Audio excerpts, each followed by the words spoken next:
ఏమన్నా మాట అర్థమవుతుందా? అతను ఏమన్నా క్రైస్తవుడా, హిందువా? అదే మొత్తానికి ఒక అన్యుడైతే తప్పకుండా దేవునిలోనికి బుద్ధిని బట్టి వెళ్ళాడా, అతను వెతికేదాన్ని బట్టి వెళ్ళాడా, లేకపోతే క్రైస్తవుడు అనుకున్న దానికి వెళ్ళాడా? ఎవరి దగ్గరికి వెళ్ళడం గుర్తుపెట్టుకోండి. నా జీవితం దేవునికి ఇష్టంగా ఉండాలి, నేను పరలోకంలోకి వెళ్ళాలి. నా జీవితాన్ని ఆ దేవుడు ఎలాగున్నాడో బైబిల్ని బట్టి నేను మనిషిని చూడాలి తప్ప మనిషిని బట్టి నేను దేవుని చూడను అనుకునే లక్షణాన్ని దేవుడు ఎంతో ఇష్టపడుతున్నాడు అనమాట. గుర్తుపెట్టుకోండి, ఇది మనిషికి భూమి మీద దేవుడిచ్చినటువంటి వరం. అది ఆ వరాన్ని ఉపయోగించుకుంటూ ముందుకెళ్తుంటే ఆ జ్ఞానం మనం ఎప్పుడైతే వెతుకుతున్నామో పూర్ణంగా ఉండాలి. అది పూర్ణమైన మనసు ఉండాలా? కొంచెం కొంచెం తెలుసుకుంటే సరిపోద్దా? కొంచెం చాలా ప్రమాదకరం. గుర్తుపెట్టుకోండి, ఇటు కూర వండుతామన్నా రావాలి, లేకపోతే మానేయాలి. మధ్యలో కానీ అక్కడక్కడ అదేముందిలే మేము బెండకాయలు వేసేస్తామే కదా అనుకుంటే నూనె పూర్తిగా కాగించేస్తావు. నువ్వు ఈ లోపల ఎత్తుకుంటావు కదా, సరిగ్గా నూనె వేస్తావు. ముందు ఫస్ట్ నూనె వేస్తారని ఎవరికని తెలుసు కదా, నూనె వేసేస్తావు. వేసేది ఏమన్నా చిన్నది వేస్తావా, పోసేస్తావు. ఆ పోసేస్తావు. ఈ లోపల ఏ మిరపకాయ ఏదో చేయాలని ఈ వెతుకుతావు, ఈ లోపల మాడిపోద్ది. అది చాలా ఇంకా పవర్ఫుల్ ఉంటుంది అనమాట. ఇంకా ఆ నూనె సరేలే, ఈ లోపల ఏదో చేద్దాం, మిరపకాయ కడుగుదామని ఎలాగానే ఆ నీళ్ళు అందులో వేస్తావు, అంతే ముఖం కాలిపోద్ది. పూరి కాలిపోతే నీకు కాలిపోయింది, మొత్తం అందరికి కాల్చేస్తావు. ఆ పక్కన ఏదో క్లాత్ వేస్తావు, ఆ పక్కనే స్టవ్ పక్కనే ఏదో ఒక క్లాత్ పెడతావు, ఆ స్టవ్ పక్కనే నూనె పెడతావు, ఆ స్టవ్ పక్కనే ఏదో చేస్తావు. నీకు ఇంక బుద్ధి జ్ఞానం ఉండదు. కొంచెం తెలుసు అంతే, మా అమ్మాయి కదా తిప్పేసింది, వెలిగించేసింది, దాని మీద వేసేస్తే అది వచ్చేస్తుంది అనుకుంటావు. నీకు తెలియదు కదా. మళ్ళీ ఆ కాసేపట్లోనే సెల చూస్తావు. ఈ లోపల ఏమవుతుంది, మొత్తం తేడా వచ్చి ఇల్లులు కాలిపోయాయి. తెలుసా మీకు? ఇల్లులు కాలిపోయాయి. కుటుంబంలో భయంకరమైనటువంటి ప్రమాదం. రేపు మాపో పాపం హాస్పిటల్ని తీసుకొచ్చి ఇంట్లో పెట్టిన వాళ్ళు కూడా కాల్చేసావు. నీ పనులు, నీ తింగర పనులన్నీ. ఆ జ్ఞానం లేనివాడు బైబిల్ పట్టుకోకూడదండి. నాకు భయమే హత్తది. అలాంటి వాడు ఎవడమట్టుకాడు పట్టేసుకుంటే బైబిల్ చాలా భయమే హత్తది అనమాట. అప్పుడు ఇది ప్రాణంతో సంబంధం అమ్మ. ఇప్పుడు ఇల్లుతోనే కాలిపోయింది, గొడవ వదిలిపోయింది. నువ్వు చేసిన తప్పుకి మొత్తం ఇల్లంతా బలైపోయింది, అంతటితో పోయింది. ఇది అలా కాదు, మొత్తం సంఘం పోద్ది. సంఘం కాదు, నువ్వు ఎక్కడికి వెళ్తే అక్కడ తగలేసేస్తావు. ఇప్పుడు ఆడు అన్నాడు, ఎవరో పెద్ద పాస్టర్ గారు చాలా ఫాలోవర్స్ ఉన్నారు, లక్షల్లో ఉన్నారు వాళ్ళకి. ఆయన అన్నాడు ప్రసాదం తినొచ్చాడు అంతే. దాన్ని పట్టుకుని ఎంతమంది తినేస్తున్నారో తెలుసా? వారి జీవితం ఏమైపోద్దని భయమేస్తుంది. ఇప్పుడు పెద్ద పాస్టర్కి నేను టీ కొట్టగలనా? ఢీ కొట్టలేను. నా వల్ల అవ్వదు. నా వల్ల అవుద్ది, ఒకలాగా అవుద్ది. ముందండి రోడ్డు మీద పెట్టేయాలంతే. పెట్టేసి నువ్వు ఎవడరా, నువ్వు తప్పురా అని వాడిని మనం చూపించగలిగితే ఆ ఎగనెస్ట్గా ఉన్న వాళ్ళందరూ నాకు వచ్చేస్తారు సపోర్ట్. సబ్స్క్రైబర్స్ డబా పెరిగిపోతారు. కానీ ఒకటి చెప్పాడు దేవుడు, ఎవడినే రోడ్డు మీదకి లాకి అల్లరి చేసావంటే నువ్వు నాకు వద్దన్నాడు దేవుడు. జ్ఞానం ఎరిగిన వాడిగా అల్లరి చేయలేకపోతున్నాను, లేకపోతే ఒక్కొక్కడిని లాక్కొచ్చేద్దాం కదా.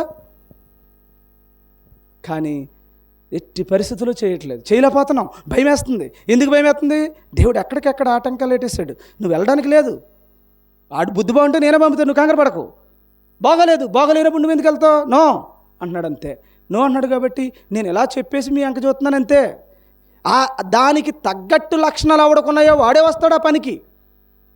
ఇంకా వాడు నన్ను బట్టి రాడు, దీన్ని బట్టే నన్ను నమ్ముతాడు, దీన్ని బట్టే నన్ను గౌరవిస్తాడు, దీన్ని బట్టే అది అర్థం చేసుకున్నవాడు పరిగెట్టుకొస్తాడు. లేదా ఎక్కడెక్కడి నుంచో నాకు ఫోన్ ఎందుకండి, ఏమన్నా నాకు ఫోన్లు ఎందుకు, ఎన్ని అనుకుంటున్నారు, గొంతు పోతుంది అలాగ చెప్పలేక. ఒక్కొక్క ప్రశ్న అడుగుతున్నారు. ఈవెన్ మన సంఘం కాదు నన్ను అడిగేది, తెలుసా మీకు? మన సంఘస్థులు అడుగుతలేదు ఎవరన్నా. మన సంఘంలో ఏదో ఒకరిద్దరు, మిగతా వాళ్ళు ఎక్కువ వేరే సంఘాల్లో వేరే డినామినేషన్లో ఉన్న వాళ్ళు అడుగుతున్నారు. ఇప్పుడు వచ్చే ముందు కూడా ఒకటి చెప్పాను నేను గ్యాప్లో. ఏదేంటి, పరార్థ ప్రేమ అనే ఇదేదో దేని గురించి అడిగారు, మత్తయి సువార్తలో ఉన్న విషయం. అది చెప్పడానికి చాలా, అది ఎంతోమందిని అడిగారంట వాళ్ళు. ఆ పదం దొరకలేదు బైబిల్లో. దానికి ఏంటి అర్థం కూడా చెప్పాను. ఏమని? నీ గురించి కాదురా నువ్వు ఆలోచించటం, ఎదుటివాడిని గౌరవించి ఎదుటివాడిని రక్షించే పని చేయడమే దాని అర్థం అని చెప్పాను. చాలా సంతోషం అయిపోయింది, చాలా ఆనందించింది. ఏమ్మా ఓకే, హ్యాపీ. ఒకళ్ళకి దేవుడు పంపించాడు, వాళ్ళకి నేను వాక్యాన్ని చెప్పాను. అదే నా గొప్పతనం కాదు, దేవుడు నాకు ఇచ్చాడు, నాకు ఇచ్చిందని ఉచితంగా వారికి ఇచ్చాను అంతే. అందులో నేనేమి గర్వం, నేనే చెప్పాను, అదేమి అంటలేదు మీతో. ఎవరైతే ఉన్నారో వాళ్ళు ఎత్తుక్కుంటూ వచ్చేస్తారు. ఎవరైతే ఉన్నారో అంతమంది ఉండగా నా దగ్గరికి ఎందుకు రావాలి, తెలిసిపోద్ది. సత్యమును వెతికేవాడికి విషయం అర్థమవుతుంది.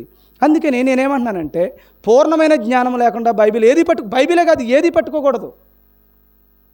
అందుకని దేవుడు అంటున్నాడు, మీలో అనేక మంది సేవకులు అవ్వద్దు అంటున్నాడు. ఎందుకు అవ్వద్దు అంటున్నాడు? మిడిమిడి జ్ఞానం అతి ప్రమాదకరం. Little knowledge is more dangerous అని బైబిల్ చెప్తుంది కదా. కాబట్టి మిడిమిడి జ్ఞానం అనేది చాలా ప్రమాదకరం. పూర్ణంగా ఉండాలంతే, దేంట్లోనైనా పూర్ణంగానే ఉండాలి. పూర్ణంగా తయారవ్వాలి నువ్వు. దేనికోసం?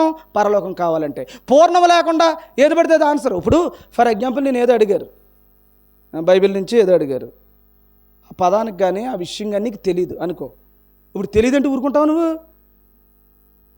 అందరిలోని ప్రశ్న, అందరిలోని ఈ విషయం తెలియదా పాస్టర్ గారు అంటే, ఇప్పుడు నేను ఎలా చెప్పాను, ఇది చెప్పిన తర్వాత ఇలాగన్నాడండి, ప్రసాదం తినవద్దు అన్నాడంటే అబద్ధ బోధకుడు చూడక్కలేదు. ఏంటి ఎందుకు అబద్ధ బోధకుడో ఏంటి విషయమో చెప్పడం. ఫలానా మొన్న రాజమండ్రిలో ఏం జరిగిందంటే, వాడికి కాలుకి నొప్పి తగిలింది కాబట్టి వాడు మంచివాడు కాదు అంటాడంతే. నీ ఎక్కడో రాజమండ్రిలో దెబ్బ తగిలితే ఇక్కడ బైబిల్లో ఉన్న దానికి సంబంధం ఏంటి నీకు? ఎలీషా గారు చనిపోయారు వ్యాధి వచ్చి, అంటే ఎలీషా గారు ఇంక భక్తుడు కాదు. ఇంకా అర్థమవుతుందమ్మా? నా మాట అర్థమవుతుంది?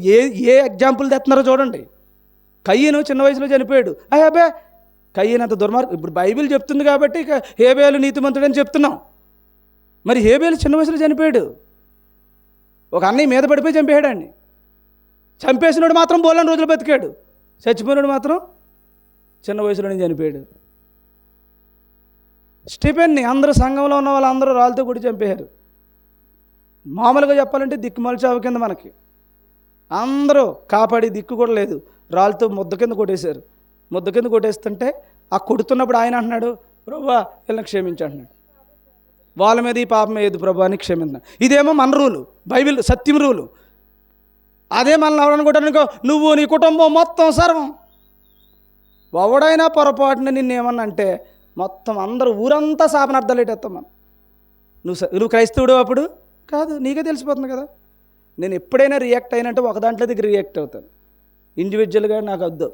బైబిల్లో తప్పు చెప్తే దేవుడు నన్ను పెట్టాడు కాబట్టి, ఒక కాపర్ని కాబట్టి, ఆ పులిపిండి తీసే బాధ్యత నాకు ఉంది కాబట్టి నేను అది చెప్తాను తప్ప మిగతా జోలు ఏది పెట్టుకోనమ్మా నేను. అది కూడా సంఘానికి సంబంధించిన విషయం అయితేనే తప్ప వ్యక్తిగతంగా నువ్వు 100 అనుకో, నాకెందుకు అనవసరం. దేవుడు చూస్తాడు. సరే, కాబట్టి ఇప్పుడు నేను ఏ పాయింట్ దాక్కొస్తున్నానో చూడండి. పూర్ణం అనేది అది మనకి సైడ్ హెడ్డింగ్ లాంటిది కాదు, జస్ట్ ఒక క్లియరెన్స్ మాత్రమే. వెళ్ళడానికి మీకు ఎలాగ ఎతకాలి, ఏమి ఎతకాలి అని చెప్తున్నాను. ఒక వ్యక్తి భూమి మీద పుట్టిన జకర్య గారు, భూమి మీద పుట్టినటువంటి మేరీ గారు, ఈ భూమి మీద పుట్టినటువంటి ఎమాన్యుయల్, చెల్లి పేరేంటమ్మా, గౌతమి, ఈ నలుగురు ఎప్పటికీ జీవించే దేవుని లాంటి ఉండే ఒక వరం, పుట్టిన ఈ పుట్టుక ఎప్పటికీ నాశనం కాలేని జీవితంగా వారికి ఉండాలంటే వారు ఏం చేయాలో చెప్తున్నాడు అంతే. దేవుడు నీకు ఇష్టమేనా ముందు అడుగుతున్నాడు.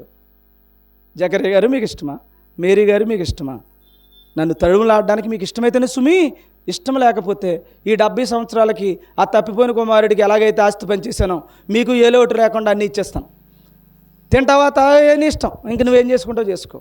కానీ నువ్వు శాశ్వతము బ్రతకాలంటే గనక, నీ బిడ్డల్లో శాశ్వతం ఉండాలనుకుంటే గనక నన్ను తడుములాడితే కానీ నేను దొరకను అవడికని. అది కూడా ఎలా తడుములాడాలి? పూర్ణంగా ఉండాలి నీ మనస్సు, పూర్ణంగా ఉండాలి నీ ప్రాణం, అంతే తప్ప ఏదో కుదిరినప్పుడు అప్పుడప్పుడు, కుదిరినప్పుడు బైబిల్ చదువుతాం, కుదిరినప్పుడు కదా బాబా జీవితం అయిపోవాలి. అలాగ నువ్వు బైబిల్లో దాంట్లో దూరితే తప్ప నీకు నేను దొరకను అంటున్నాడు.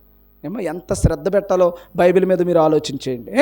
సరే, ఇప్పుడు జకర్య గారు, మేరీ గారు వారి యొక్క జీవితకాలంలో ఒక నిర్ణయం తీసుకుని ముందుకు వెళ్తున్నారు అనుకుందాం. వెళ్ళినా ఎలా పోనా వెళ్తున్నారు అనుకుందాం. వెళ్ళినప్పుడు పూర్ణంగా వెళ్ళాలి అన్నీ ఏమని చెప్పాను కదా. ఇప్పుడు వెళ్తూ ఉన్నారు, మధ్యలో వెళ్తున్నప్పుడు దేవుడు అన్నాడు, నాన్న నువ్వు వెళ్ళేటప్పుడు ఒకటి గుర్తుపెట్టుకో, నువ్వు ఒకటి జయించి రావాలి నా దగ్గరికి అని అడిగాడు.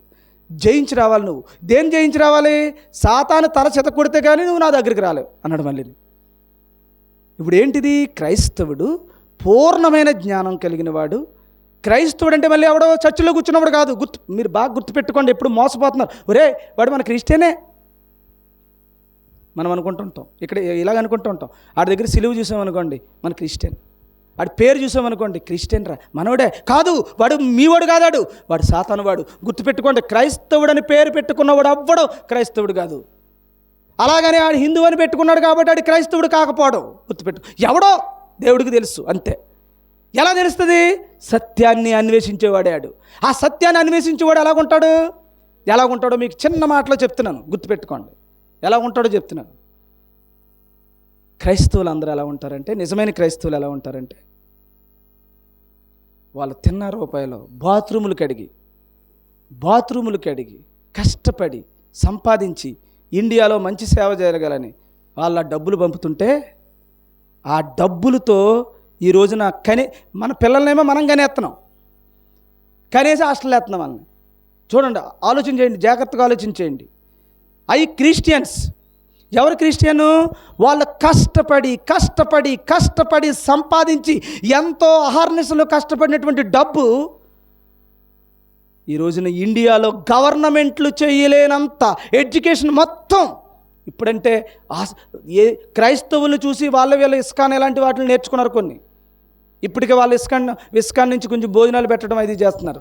ఒకప్పుడు ఎవరు చేశారో తెలిసింది? Mother Teresa.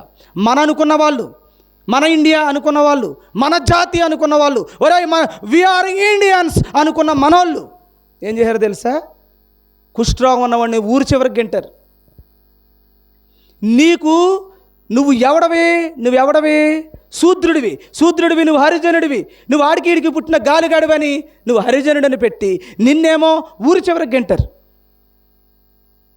నా మాట అర్థమవుతుందా? హరిజనుడు, గిరిజనుడు ఇవన్నీ మీకు తెలుసు. ఆఖరికి చౌదరీస్ని కూడా, ఈ రోజున చౌదరీస్ గొప్ప స్థితిలో ఉన్నారు. ఈ రోజున పరిపాలన వ్యవస్థలోకి చౌదరీస్ వచ్చారు కాబట్టి మేము అగ్రకులంరా అనుకుంటున్నారు. నో, కాపులైనా, రెడ్లైనా, చౌదరీస్ అయినా ఈ ఎవరైతే ఉన్నారో బ్రాహ్మణులు, క్షత్రియులు, గుప్తా వీళ్ళు తప్ప మిగతా వాళ్ళందరినీ ఏం చేశారో తెలుసా? మన కాలు కింద ఉండాలి. వాళ్ళు బానిసలుగా ఉండాలి. మన అందరికీ బానిసలుగా ఉంటే వాళ్ళు కష్టపడుతుంటుంటే మనం సుఖాలు అనుభవిద్దాం. వాళ్ళు కష్టపడుతూ ఉంటారు, మనం మాత్రం హ్యాపీగా ఎంజాయ్ చేద్దాం.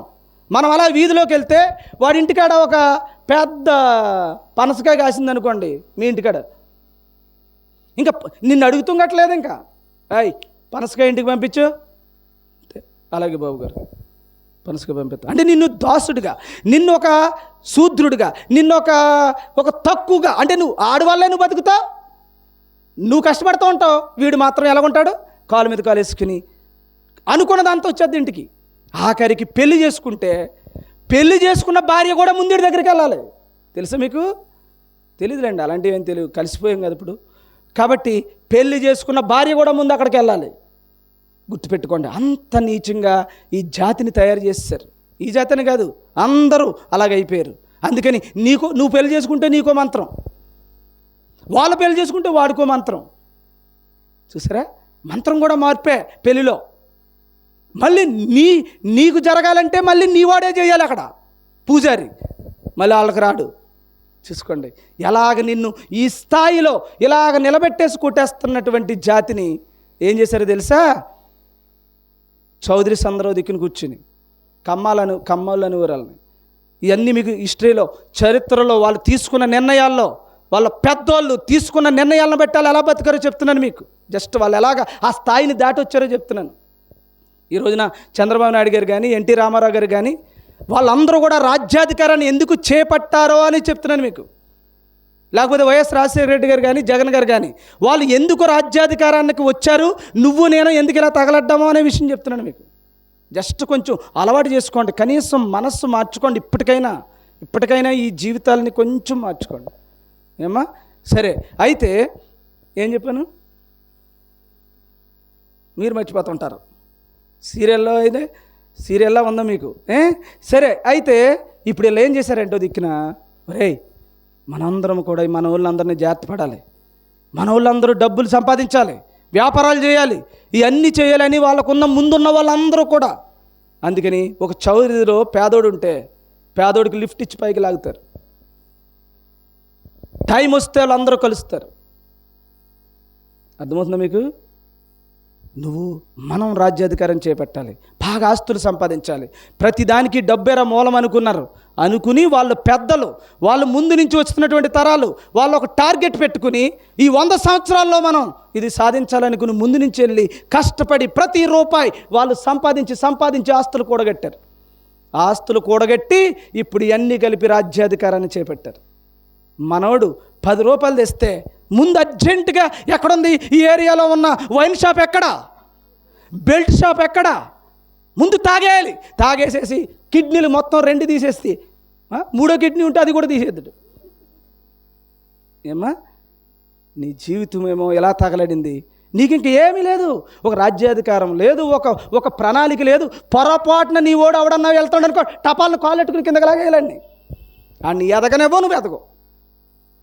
చూసారా, అందుకనే ఈ జాతి ఏమైపోతుంది. ఈ జాతి అంటే ఈ జాతి అనే కాదు, ఏ లక్షణం అయితే లేదో ఆ జాతి అంతా. ఆ తర్వాత మళ్ళీ రెడ్డిస్ తర్వాత మళ్ళీ మిగతా జాతులన్నీ బాగుపడుతున్నాయి, కొన్ని జాతులు తప్ప. అందుకని నేను ఎందుకు చెప్తున్నానంటే ఈ మాటలన్నీ, క్రైస్తవుడు కూడా ఎలా తయారవుతున్నాడు, జ్ఞానాన్ని వెతుకుతలేదు, డ్రామాలు ఆడుతున్నాడు. జ్ఞానాన్ని ఎదుగుతలేదు. తెలిసిన కొద్ది జ్ఞానంలోనే అది దేవుడు చెప్పాడా, దేవుడు ఉన్నాడా, అసలు ఆ గ్రంథం ప్రకారంగా అలా చెప్తున్నాడా, అది అనవసరం. ఏమి జ్ఞానంతో లేదు. ఎవడొచ్చి ఏం చెప్పినా వింటున్నాడండి క్రైస్తవుడు. ఎవడొచ్చి ఏం చెప్పినా వినేవాడు క్రైస్తవుడు కాదు. చెప్పింది అలా ఉందో లేదో చూసేవాడు క్రైస్తవుడు. చూసేవాడు అంటే అక్షరం చూడటం కాదు, మెయిన్ థీమ్ తెలియాలి నీకు. గుర్తుపెట్టుకోండి, థీమ్ తెలిసి దాన్ని పట్టుకుని తప్పు అయితే పోవాల్సిందే, ఉండడానికి వీల్లేదు. అక్కడ ఉన్నానంటే నువ్వు పాడైపోతావు. దుష్టుల ఆలోచన చెప్పని ఉండొద్దు, పాపుల మార్గం నిలవద్దు, అపహాసకులు కూర్చోవద్దు. యెహోవా ధర్మశాస్త్రం ముందు దివారాత్రములు ధ్యానించు నీకు దొరికేస్తానన్నాడు దేవుడు. మన జతలే మనల్ని పాడు చేస్తూ ఉంటాయి, మన కుటుంబాలని భయంకరంగా పాడు చేస్తాయి. ఇప్పటికైనా ఆలోచించుకొని జాగ్రత్త. మీ ప్రాణం ముఖ్యం. సరే, అయితే ఇప్పుడు ఎప్పుడైతే పూర్ణమైన మనసుతో నువ్వు బయలుదేరుతున్నావో చిన్నబాబు, నీకు మాత్రం ఒక విషయం చెప్తున్నాను. ఏం చేయాలంటే, నీకు ఒక ఫైటింగ్ ఉంది. ఏముందమ్మా మనకి ఇప్పుడు చెప్పండి. ఇప్పుడు అందరికీ క్రైస్తవుడు అన్నవాడికి ఏముంటుంది చెప్పలేదమ్మా. ఫైటింగ్ అంటే మీరన్న ఫైటింగ్లు కాదు. సాతానికి ఇంకా మనకేం పని లేదంటారు. మనకి ఊరికే మిమ్మల్ని అలా అంటాను అంతే, పని ఉంది మనతోడానికి. ఇప్పుడు సాతానికి ఎవరితో పని? క్రైస్తవులు అంటే ఎవరు? మీరు అది గుర్తుపెట్టుకోండి. మందిరంలో ఉన్న వాళ్ళందరూ క్రైస్తవులు, మందిరాలే, చర్చిల్లో ప్రార్థన చేస్తున్న వాళ్ళందరూ క్రైస్తవులే. ఇక్కడ మీరు దెబ్బ కొడేస్తున్నాడు మిమ్మల్ని సాతాను. గుర్తుపెట్టుకోండి. ఏదో నీ జ్ఞానముతోనే వెతకాలి తప్ప అజ్ఞానముతో ఏది వెతకండి. సరే, ఇప్పుడు అసలు పాయింట్లోకి వస్తున్నాను. అసలు పాయింట్ ఇప్పటికే వద్దనుకుంటున్నారా? అయితే మరి మీరు చెప్పనెత్తలేదు, నన్ను డిస్టర్బ్ చేస్తున్నారు. దీనికి ఇంతసేపు చెప్పకూడదు. నా పాయింట్ ఏదో అక్కడికి పోవాలి. కానీ పాయింట్లోకి రావడానికి మనిషి పుట్టిన దగ్గర నుంచి, వాడికి పొలిమేరలు ఏర్పాటు చేసిన దగ్గర నుంచి, వాడు పూర్ణమైన జ్ఞానంతో వచ్చిన దగ్గర నుంచి, ఆ జ్ఞానం లేనోడు ఈ భూమి మీద ఎలా తగలడ్డాడో మళ్ళీ చౌదరీస్, రెడ్డిస్ వీళ్ళందరినీ చెప్పి మళ్ళీ ఈ జాతి ఇవన్నీ ఎందుకు చెప్పాలి నేను? మీకు అర్థం అవ్వాలని. అర్థమవుతుందా? సరే, పాయింట్ ఏంటంటే, ఇప్పుడు క్రైస్తవుడు సైనికుడట కదా, మీకు తెలుసు కదా. క్రైస్తవుడు సైనికుడు అనే విషయం తెలుసు కదా. మనకు ప్రేయర్ సోల్జర్స్ అనే గ్రూప్ ఉంది కదా. మరి ఏం చేస్తామంటే ప్రేయర్ సోల్జర్స్ గ్రూప్లో అక్కడ కూడా చిన్న జ్ఞానం వచ్చేస్తుంది, బుల్లి జ్ఞానం వచ్చేస్తుంది. సోల్జర్ ఏమో యుద్ధం చేసేవాడు, యుద్ధం మానేసి వీళ్ళు ఏం చేస్తున్నారు? నేను చెప్తున్నాను, అప్పుడప్పుడు చెప్తున్నాను. యుద్ధాలు మానేసి ఏం చేస్తున్నారు? జ్వరం తగ్గాలని ప్రార్థన చేయండి, కాలు నొప్పులు తగ్గాలని, కొంచెం పొడుగు అవ్వాలని, కోడి గుడ్డెట్టాలని, ఈ మళ్ళీ మిడిమిడి జ్ఞానం వచ్చేసింది, చిన్న జ్ఞానం వచ్చేసింది. పేరేంటి? సోల్జర్. దేంట్లో సోల్జరు అమ్మా? ఏముంది చెప్పరమ్మా. నేను మనల్ని విమర్శించుకుంటున్నాం. ఇప్పటికైనా కొంచెం మార్చుకుంటారని. అయితే సోల్జర్ అంటే ఏంటి? Prayer soldier. దేనికి ప్రేయర్ చేయాలి? సోల్జర్ అంటే ఏంటమ్మా? యుద్ధం చేయాలా వద్దా? యుద్ధం చేయాలి. ఎవరితో చేయాలి? మనకి స్టార్టింగ్ నుంచే ప్రారంభం అయిపోయింది. ఎక్కడి నుంచి? 3వ అధ్యాయం 15 నుంచి. వాడేమో నిన్ను మడం మీద కరుస్తాడు, నువ్వేమో అని తల చెత్త కొడితే కానీ పరలోకం వెళ్ళవు. అసలు ప్రతి ఒక్కడు కూడా ఎవరిని కొట్టాలి ఇప్పుడు? సాతాను యొక్క తలను చితక్కొడితే తప్ప ఎవ్వడు కూడా పరలోకం వెళ్ళే అవకాశం లేదు. ఇప్పుడు క్రైస్తవుడు చేయాల్సిన పని ఏది తన జీవితకాలంలో?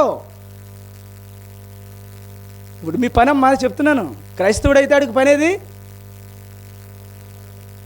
ఇప్పుడు నేను ముందు చెప్పినవి అన్నీ గుర్తుపెట్టుకోండి. ముందు చెప్పినవి ఏమి? ముందు నేను పరలోకం వెళ్ళాలి, బైబిల్లో ఏముందిరో బాబు అని ఒక బుద్ధి రావాలి ఫస్ట్. రెండో స్టెప్ ఏది? పూర్ణంగా తయారైపోవాలి. అందులో బైబిల్లో పూర్ణంగా తయారైపోయి నీకు ఏం తెలిసింది? నువ్వు సైనికుడు అని అర్థమైంది. సైనికుడైతే ఎవరితో పోరాటం? సాతానుతో పోరాటం కదా. సాతానుతో ఇప్పుడు పోరాటం అంటే ఎక్కడ కొట్టాలండి? తల మీద కొట్టాలి, తల మీద కొట్టాలి. కొడితే కానీ అక్కడ మనం వెళ్దాం కదా. ఇప్పుడు కొట్టాలనే పని దగ్గర ఈ రెండు మనిషిలోనే ఉన్నాయి. ఇప్పుడు ఏమన్నా కొడతావు? సాతాను నీ బ్రెయిన్లో తల మీద కొట్టాలంటే దీని అర్థం ఏంటి? ఇంతకీ తల ఎక్కడ ఉంది? రెండు తలకాయల పాములో ఉందా? తల మీద కొట్టాలన్నాడు కదా సాతాను. ఇప్పుడు ఈ తల ఎక్కడ ఉంది? జకర్యా గారు వారి కుటుంబం తెలుసుకోవాలి, అలాగే ఇక్కడ ఉన్నటువంటి వారు అందరూ తెలుసుకోవాలి. నువ్వు క్రైస్తవుడు అయితే నీకు పోరాటం ఉంది, క్రైస్తవుడు అయితే నీకు ఒక యుద్ధం ఉంది, క్రైస్తవుడు అయితే నువ్వు సాధించాల్సింది ఏదో ఉంది. ఆ సాధించే క్రమం సాతాను తల చెత కొట్టాలి. ఇప్పుడు సాతాను తల చెత కొట్టాలంటే ఆడు ఊరు ఇంటింటికి చర్చిలు ఎక్కడున్నా తిరుగుతలేదు. ఎక్కడ నీతిమంతులు ఉన్నారో, ఎక్కడ పరిశుద్ధులు ఉన్నారో, ఎక్కడ క్రైస్తవుడిగా దేవుడిని ఎదుగుతున్నాడో వాడింటికాడే పని ఆడికి. ఇంకా అక్కడ పని లేదు ఆడికి. చర్చిల్లో పని ఉందనుకుంటున్నారు, చర్చిల్లో పెద్ద పని లేదు ఆడికి. ఎందుకంటే ఎవరి మట్టుకాలు దారి తెప్పారు. ఒకలో ఇద్దరు ఉన్నారు, అది అన్ని జాతుల్లో ఉన్నారు. ఆడు అందుకనే గర్జించి సింహంలాగా వీడు ఎక్కడ తయారైపోతాడు అని పడగొట్టే ప్రయత్నం చేస్తాడు. అందుకనే మన మీద ఎక్కువ ఫోర్స్ వస్తుంది అనమాట, ఏదో ఒక రకంగా గజిబిచ్చేసి ఈ సంఘాన్ని ఇబ్బంది పెట్టేయాలని. అందుకని సత్యం ఉందన్న విషయం ఇక్కడే మీకు టార్గెట్ అవుతుంది. గుర్తుపెట్టుకోండి. ఓకే, మనకి ఎవరు టార్గెట్ కాదు, మనకు అందరూ టార్గెట్. మనకి చెప్పే పాయింట్ అది కాదు, మనకి ఎవరు టార్గెట్ కాదు, మనం అందరికీ టార్గెట్. గుర్తుపెట్టుకోండి. ఎందుకంటే ఇది సత్యం. ఈ సత్యం ఆపాలంటే నిన్ను అడ్డెట్టుకోవాలి. సాతాను అడ్డెట్టుకోవాలి. కాబట్టి మన గుండెల్లోకి ఇబ్బంది వస్తుంది. ఇబ్బంది రావడం మంచిదే చెడ్డదా? చెప్పాలి. ఇబ్బంది రావడం మంచిదే చెడ్డదా అమ్మా? మంచిదన్నారంటే మీరు ఎంత మంచోళ్ళో. చప్పట్లు కొట్టి దేవుని నామమును మహింపరచండి. మరి మంచిది అయినప్పుడు చిన్నబాబు ఎందుకు బాధపడతాడు? నవ్వాలి కదా, సంతోషించాలి కదా. ఎందుకంటే బాధపడే భాగంలో నా వాడు ఉంటున్నాడు కాబట్టి బాధ వచ్చేస్తుంది నాకు. కాబట్టి అది నాకు జరుగుతుంది కాబట్టి నాకు ఎలా ఉండాలి? సంతోషంగా ఉండాలి. నా బాధకి, నేను పడుతున్న వేదనకి కారణం నువ్వే అనే విషయం ఇక్కడ మీరు గుర్తుపెట్టుకోండి. నాకు ఇంత తెలిసినప్పుడు నేను ఎందుకు బాధపడతాను? బాధ నా బాధ, మీ బాధ అంతే. సరే, ఇక్కడ ఏమవుతుందమ్మా? క్రైస్తవుడికైతే పోరాటం ఉంది, క్రైస్తవుడికైతే సైనికుడు, క్రైస్తవుడైతే యుద్ధం కదా. సరే, ఇప్పుడు యుద్ధం ఎవరికి కొట్టాలి? సాతాను తల మీద కొట్టాలా? ఇంకా అక్కడ పడితే అక్కడ కొట్టాలా? తల మీద కొట్టాలి. తల ఎక్కడుంది? సాతాను తల మీద కొట్టాలి.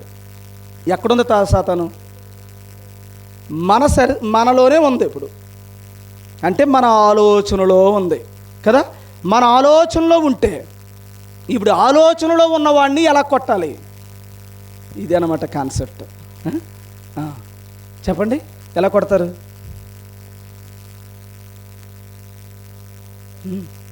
కొట్టాలి, కొట్టి తీరాలంతే. కొడితే తప్ప నువ్వు క్రైస్తవుడు కాదు. అది ఓడిపోయిన క్రైస్తవుడు నువ్వు. చాలామంది క్రైస్తవులు అయ్యారు, ఎంతమంది ఓడిపోయారు, ఎంతోమంది పడిపోయారు. విశ్వాసులను సహితం ఏమైపోయారు? పడిపోయారు. అందుకని ఏర్పాటు చేసుకున్న వారు సహితం కూలిపోయారు. ఎన్నో సామ్రాజ్యాలు కూలిపోయాయి. క్రైస్తవులు అనుకున్న వాళ్ళు, గొప్ప వాళ్ళు అనుకున్న వాళ్ళు కూడా కూలిపోయారు. ఎందుకంటే యుద్ధం చేయడం చేతగాక. చెప్పండి, ఇప్పుడు ఈ పాయింట్ మీరు జకర్యా గారి కుటుంబంలో పెడితే, ఆ కుటుంబంలో మీ కుటుంబం ఉండి మీరు పెడితే, క్రైస్తవుడు, నిజమైన క్రైస్తవుడు సాధించాల్సిన ఒక పోరాటంలో మీరు విజయం సాధిస్తే ఇంక ఈ జీవితం ఎప్పటికీ మొగదు. మీ పిల్లలు ఎప్పటికీ చచ్చిపోరు, మీ ఆస్తి ఎప్పటికీ తరగదు. ఈ సృష్టి యావత్తు దేవుడు నీకు రాసేస్తాడు. హ్యాపీగా ఉండొచ్చు, ఎప్పటికీ చావు లేదంటే. చూడండి ఎలా ఉంటుందో. నీలో ఉన్న మరణం లేని ఒక జీవితాన్ని ఊహించుకో. మరణం ఉంటేనే ఇంత గొప్ప జీవితం అనుకుంటున్నాను. మరణం లేని జీవితాన్ని ఒక్కసారి ఊహించుకో. జ్వరం ఉన్న జీవితమే ఎంత ఆనందంగా ఉంటే, జ్వరము అసలు రానేని జీవితం ఎలా ఉంటుందో ఒకసారి ఆలోచించాయి. సరే, టైం లేదు కనుక ఇక్కడ ఒక పాయింట్ మీరు మిస్ అవుతున్నారు. ఏంటంటే తలలో ఉన్నాడని అన్నాను కదా. ఓకే, ఇప్పుడు ఏం చేయాలి? యుద్ధం ఎవరితో? సాతానుతో కదా. సాతాను ఎక్కడ ఉన్నాడు ఇప్పుడు? అందరూ చెప్పండి, సాతాను ఎక్కడున్నాడు? ఆలోచన ఎక్కడుంది? బుర్రలో ఉంది. ఇప్పుడు బుర్ర చెద కొట్టేసుకోండి. అంటే బుర్రను కొడితే కానీ వెళ్ళం కదా పరలోకం. అందుకని ఈ బుర్రలోకి వస్తాడనమాట పడగొడతాకి. సో బుర్రలోకి ఎలాగ వస్తాడో చెప్పండి నాకు. అక్కడ మీరు నచ్చాలి నాకు. ఇప్పుడు బుర్రలోకి వస్తాడు, బుర్రలో ఉన్నదాన్ని ఎలా కొట్టాలి? ఒక్క పాయింట్ ఇప్పుడు దాకా చెప్పిన పాయింట్లో చెప్పొచ్చు మీరు. ఎదరికెళ్ళలేదు, ముందులో నుంచే చెప్పండి. అదే ఏం ఆలోచిస్తారు? అదే ఏం ఆలోచిస్తారమ్మా? ఏదో ఆలోచించుకున్నాం, పొద్దుటే రాజమండ్రి వెళ్ళాలనుకున్నాం, చెత్త కొడేసుకుంటావా? ఆలోచనలో కొట్టాలంటే ఏటి ఆలోచన?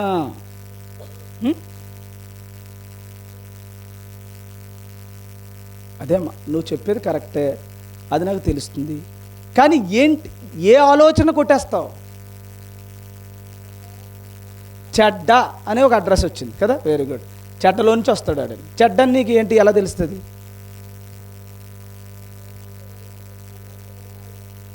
దేవునికి ఇష్టం లేనిదని ఎలా తెలుస్తుంది?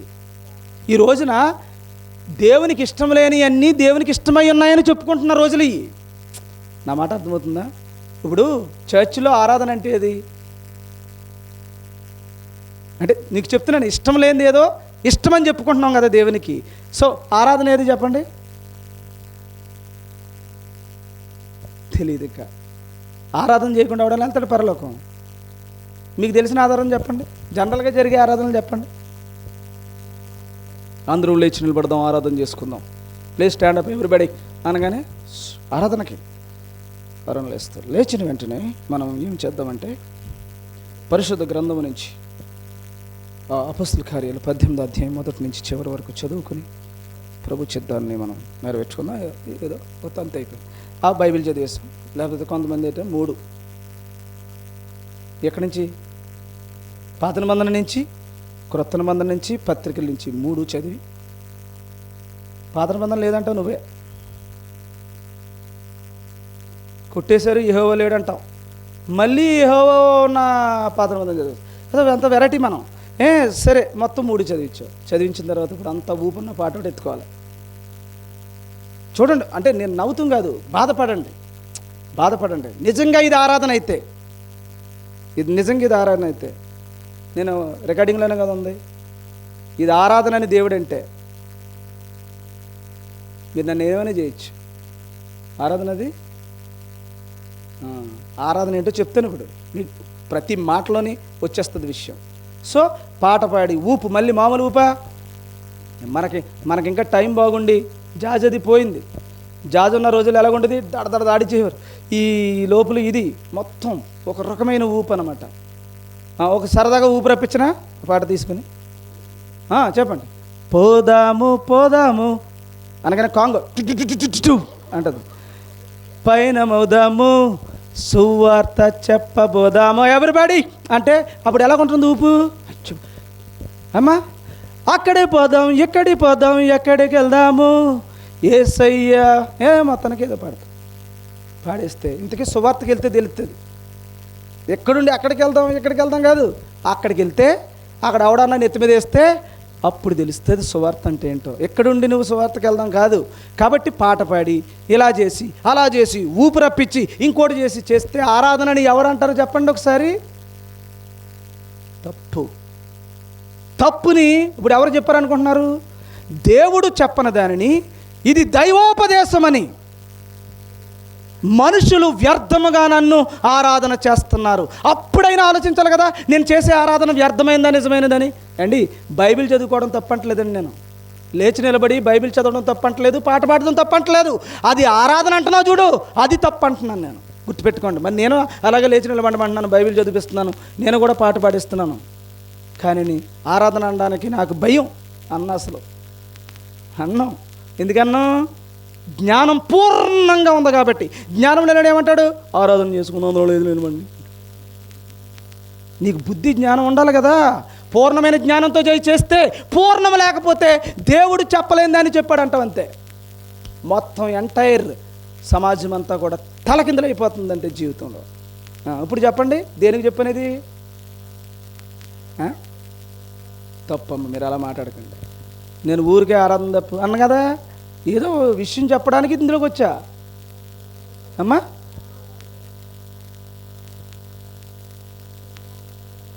చెడు అనే దగ్గర చెప్పా. ఇప్పుడు చెడు ఏది నీకు? ఆరాధన చేయడని చెప్పే దమ్ము ఉందా నీకు ఇప్పుడు? చెప్పండి. ఆరాధన చేయడంటలేదు, నువ్వు చేసేది దేవుడు చెప్పలేదు కనుక చెడేనది. చెప్పని దాన్ని దేవుడు చెప్పాడంటున్నావు, ఎంత చెడో తెలుసా నీకు? గుర్తుపెట్టుకోండి, చెప్పన దానిని చెప్పాడంటున్నావు దేవుడు. అంటే నువ్వు పరిపూర్ణమైన జ్ఞానంలో లేవు. ఏమనంటే నీకు అర్థం కాక అబద్ధ బోధకుడు, ఇంకా అచ్చా ఈజీగా ఉంది అంతే. ఏముంది ఈజీగాని? మాటే కదండి, నోటి మాట. నోటి మాటేనా? అబ్బాయి అడిపోతానుకోదు, పక్కకు జరుగు అడిగి జరిగితే మొత్తం కాలుతాడు అంతే. పక్కకు జరిగితే ఏంటో, నేను చెప్పే మాట నిజమో అబద్ధమో బైబిల్ తెరిచి చూసుకుని అయ్య బాబా నిజమేరా అని బైబిల్ చదువుకుందాం, అందులో లేచి నిలబడండి. ఎంత బాగుంది! చక్కటి పాట పాడదాం, ఆత్మ సంబంధమైన పాట. ప్రభు ఈ పాట ప్రకారంగా మన జీవితాన్ని మార్చునుగాక అని పాడుకుంటే ఎంత బాగుంది. ఆరాధన అనేస్తావు అంతే. ఆరాధన అనేసే ముప్పు. నువ్వు ఎందుకు అబద్ధం ఆడుతున్నావు? తప్పు కదా. ఆరాధన అంటే ఏంటి?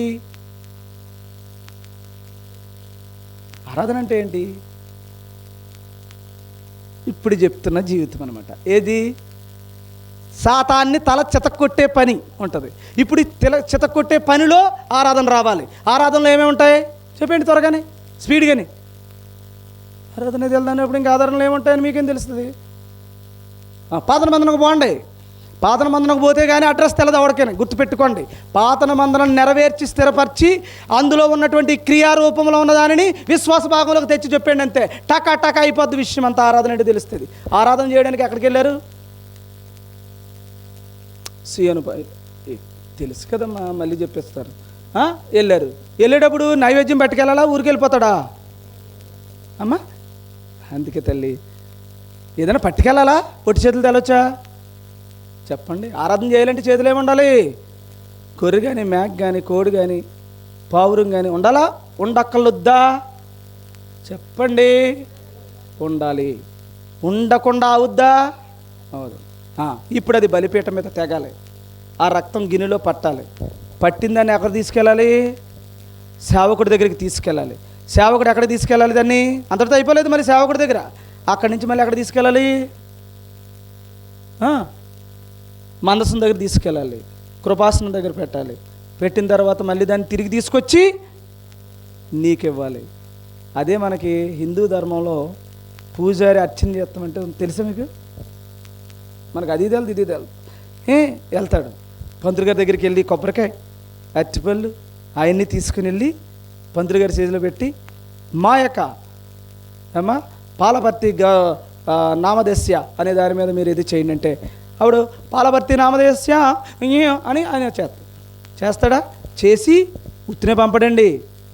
దేవుడి దగ్గర పెట్టి మళ్ళీ నీకు తీసుకొచ్చి నువ్వు అరటిపళ్ళు తెస్తే అరటిపండు, కొబ్బరికాయ తెస్తే ఒక పెచ్చి, ఓ పెచ్చి ఆయన తీసుకుని ఒక పెచ్చి నీకు ఇస్తే అది నువ్వు ప్రసాదం అని తీసుకుని ఎలాగెలా అనుకుని నువ్వు తిని ఇంకొకటికి పెడితే అది ఆరాధన. పాత నిబంధనలు అంతేనా? అదేనా పద్ధతి? అంటే మీకు అర్థమవడం కోసం ఇది చెప్పానంతే. అలాగని మీరు అలా చేయమని కాదు నా ఉద్దేశం. ఇప్పుడు అది ఎవరు చేసినా, ఇప్పుడు ఎవరు ఏ సమాజంలో చేసినా అది ఏదది పాత నిబంధనలో ఉన్నటువంటి క్రమం. కొత్త నిబంధనకు వచ్చేయండి. ఇప్పుడు కొత్త నిబంధనకు వచ్చేయండి.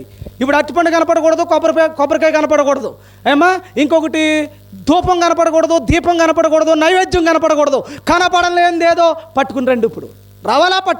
పట్టుకెళ్ళకుండా ఉంటావు కుదురుతుందా? పట్టుకెళ్లకుండా ఉండేది కుదురుతుందా? పట్టుకెళ్ళాలా కంపల్సరీ ఆరాధన చేస్తే? ఆరాధనకు వచ్చావంటే ఏదో పట్టు రావాలి. నువ్వు పట్టు రావాలంటే ఏం చేయాలి చెప్పండి? ఏం చేయాలో చెప్పండి? ధూపం, ఫస్ట్ ధూపం తేవాలి, ధూపం వెలిగించాలి. ధూపం చేయాలంటే ఏం చేసేవారు? ధూపం వెలిగించాలంటే ఏం చేసేవారు పాత మందంలో? స్పీడ్గా చెప్పండి. ఇప్పుడు వెలిగిస్తున్నారు, హైందవ సోదరులు వెలిగిస్తున్నారు. ఏదది? అగరబత్తులు వెలిగిస్తున్నారా? చూడండి ఒకసారి, అన్నీ గమనించండి మీరు. అగరబత్తి ఎందుకు? ధూపం. పూజ విధానం మారట్లేదు చూసుకోండి జాగ్రత్తగా. అందరూ పాత నిబంధన క్రైస్తవులే, గుర్తుపెట్టుకోండి. పేరు మార్చుకున్నారు అంతే. గుర్తుపెట్టుకోండి. అందరూ ఇప్పుడు యూదుడు ఏ పాటి వాడో, హిందువు ఏ పాటి వాడో, బౌద్ధుడు ఏ పాటి వాడో మొత్తం అందరూ ఒకటే లైను. ఎప్పుడు? పాత నిబంధనలో. క్రీస్తుని కలిగి ఉంటే ఈ అన్ని నిజస్వరూపాలు వచ్చేస్తాయి. నా మాట అర్థమవుతుందా? ఇప్పుడు ఆ ధూపం పాత నిబంధనలో ధూపం దగ్గరికి వచ్చేయండి. వచ్చేసారా? పాత నిబంధనలో ఏముండేది? అక్కడ ఒక ధూప వేదిక ఉంటుంది, చిన్నది ఉంటుందా? ధూపం మీకు అది చూపిస్తాను. మనకు స్క్రీన్ వచ్చితే మీకు అన్ని చెప్పిన ప్రతిదీ చూపిస్తాను. ఏమా ఆ ధూపంలో ఏమేస్తారో తెలుసా? పెదపాటి లక్ష్మణ్ గారేనా మీ నాన్నగారి పేరమ్మా? వీర్రాజు గారి కుటుంబం నుంచి సుగంధ ద్రవ్యములను కొన్ని తీసుకుని వచ్చితిరి. వీళ్ళు ఎన్నింటి గంటలు వీళ్ళు వేసింది ఎన్నింటి గంటలాగా మండాలి? 6 గంటల నుంచి 7 గంటల దాకా మండుతుంది. తర్వాత విశాఖోటోలు, తర్వాత ఇంకొకరు, మొత్తం అందరూ కూడా ఏం తీసుకురావాలి? ధూపానికి సంబంధించినటువంటి సుగంధ ద్రవ్యాలు తీసుకుని వచ్చి ఆ మంట ఆరకూడదు. 24 hours అలాగే ధూపం రావాలి దేవుని దగ్గర. ఏమా ఇది పాత నిబంధన పద్ధతి. ధూపం తర్వాత ఒక దీపం, తర్వాత తీసుకెళ్ళే నువ్వు తీసుకొచ్చిన బలి అనేటువంటి నైవేద్యం దేవునికి పెట్టాలా వద్దా? పెట్టాలా వద్దా? పెట్టాలా వద్దా? పెట్టాలా వద్దా? ఇదేనా ఆరాధన క్రమం పాత నిబంధనలో? కొత్త నిబంధనలో ధూపం కనపడకుండా ధూపం చెప్పండి నాకు చాలు. అది దీప నైవేద్యములను చెప్పాలి. కానీ ఇప్పుడు అంత టైం లేదు. ఒక దీపం గురించి మాత్రమే, ధూపం గురించి మాత్రమే చెప్పి ముగిస్తాను. చెప్పండి. మీరు ఆరాధన చేయాలి. ఒక్కరోజైనా మీరు ఆరాధన చేశారా లేదో, మీ బ్రతుకులేంటో, మీ జీవితం ఏంటో, మీరు ఏ స్థితిలో ఉన్నారో ఒక్కసారి ఈరోజు క్రైస్తవుడో కాదో తేలిపోవాలంతేనా? ధూపం వేయాలా? ధూపం వేయాలా వద్దా? ధూపం ఉంటుంది. ధూపం ఏది? పాత నిబంధనలు అయితే వస్తువై ఉంటుంది, క్రొత్త నిబంధనలు అయితే నిజస్వరూపమై ఉంటుంది. నిజస్వరూపం అయితే ధూపంలా కనపడకుండా ధూపం వేయాలి. ఎలా వేస్తావో చెప్పు నాకు, అదే చాలు నాకు. ఎలా? అది ఆత్మతో సత్యం అంటే. ఇప్పుడు నేను ఎందాక చెప్పానా? కొత్త పదాలు ఎత్తుకోకండి, అందులోకి వెళ్తాను, లేట్ అయిపోతుంది. ఇప్పుడు మనం అందరం ఏం చేయాలని చెప్పాను? ఆరాధన చేయాలన్నాను. దాన్ని ఇందాక ఏమన్నాను? సైనికుడు అవ్వాలన్నాను. సైనికుడే ఏం చేయాలి? యుద్ధం చేయాలన్నాను. యుద్ధం ఎందులో ఉందన్నాను? నీ బుర్రలో ఉందన్నాను. నీ బుర్రలో పోరాటం అయితే ఈ పోరాడే ఈ భాగానికి పేరు ఆరాధన. కొత్త నిబంధనలో ఎలాగో చెప్తాను చూడండి, జాగ్రత్తగా వినండి, డీవియేట్ అవ్వకండి. ఎఫెసీయులకు రాసిన పత్రిక 5వ అధ్యాయం జాగ్రత్తగా తీసి మీరు చదవాలి. అమ్మా ఇది కొంచెం టాపిక్ చాలా కొంచెం ఎక్కువగా ఉంటుంది, అందుకే కొంచెం సింప్లిఫై చేస్తాను. కొంచెం జాగ్రత్త మనసును పెట్టండి దయచేసి. మీరు అందరూ రక్షణ పొందాలి, మీరు అందరూ కాపాడబడాలి. రేపో మాపో దేవుని రాకడ వస్తుంది, ఈ లోపల కాలిపోకూడదు. నా ప్రేమ మీరు అర్థం చేసుకోండి. అమ్మా ఎన్నాళ్ళు ఈ జీవితం కాలిపోయే జీవితానికి నేను ఎంత బాధపడి మీకు చెప్తున్నానో ఆలోచన చేసుకోండి. లేకపోతే నాకు ఎవరి మాట అక్కర్లేదు, సింపుల్గా 2 మాటలు చెప్పిపోతాను. నా సుఖం చూసుకునేవాడిని అయితే నేను ఇన్ని బాధలు పడను, ఇంత కష్టపడను. చెప్తున్నాను వినండి. మళ్ళీ చదవండి కదా ఏమ్మా? చదవండి తల్లి. కావున మీరు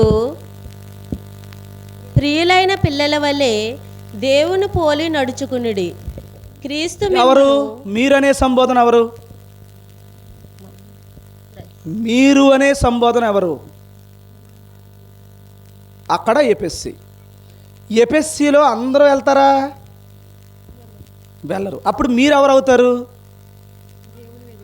ఎవరైతే అక్కడ కాంటెక్స్ట్లో చెప్తున్నాడో మీరు అది చదవండి మీకు. మీరు ప్రియులైన పిల్లల వలె, ఇప్పుడు మనం ప్రియమైన పిల్లల వలె దేవుని పోలి నడుచుకునుడి. అది పిల్లలు అయితే దాన్ని దేవుని పోలి నడుచుకోలేరట. ఏమన్నా మాట అర్థమవుతుందా? ముందు మనం ఏమవ్వాలి ఇప్పుడు అర్జెంటుగాని? అందరూ అయిపోండి, అందరూ అయిపోవాలి.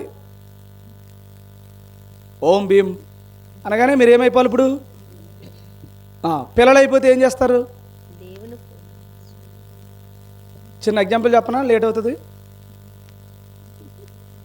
ఎగ్జాంపుల్ మీరు అర్థమైపోతే ఎగ్జాంపుల్ చెప్తాను. మరి సరే, ఈరోజు మధ్యాహ్నం 3:30కి ఎప్పుడో అనగనగా 3:30కి మా పాప మా బాబు అంటే ఈరోజు అంటే జనరల్గా మధ్యాహ్నానికి అయిపోతున్నాయి కదా, స్కూల్ సమ్మర్ కాబట్టి మధ్యాహ్నానికి వచ్చేస్తున్నారు.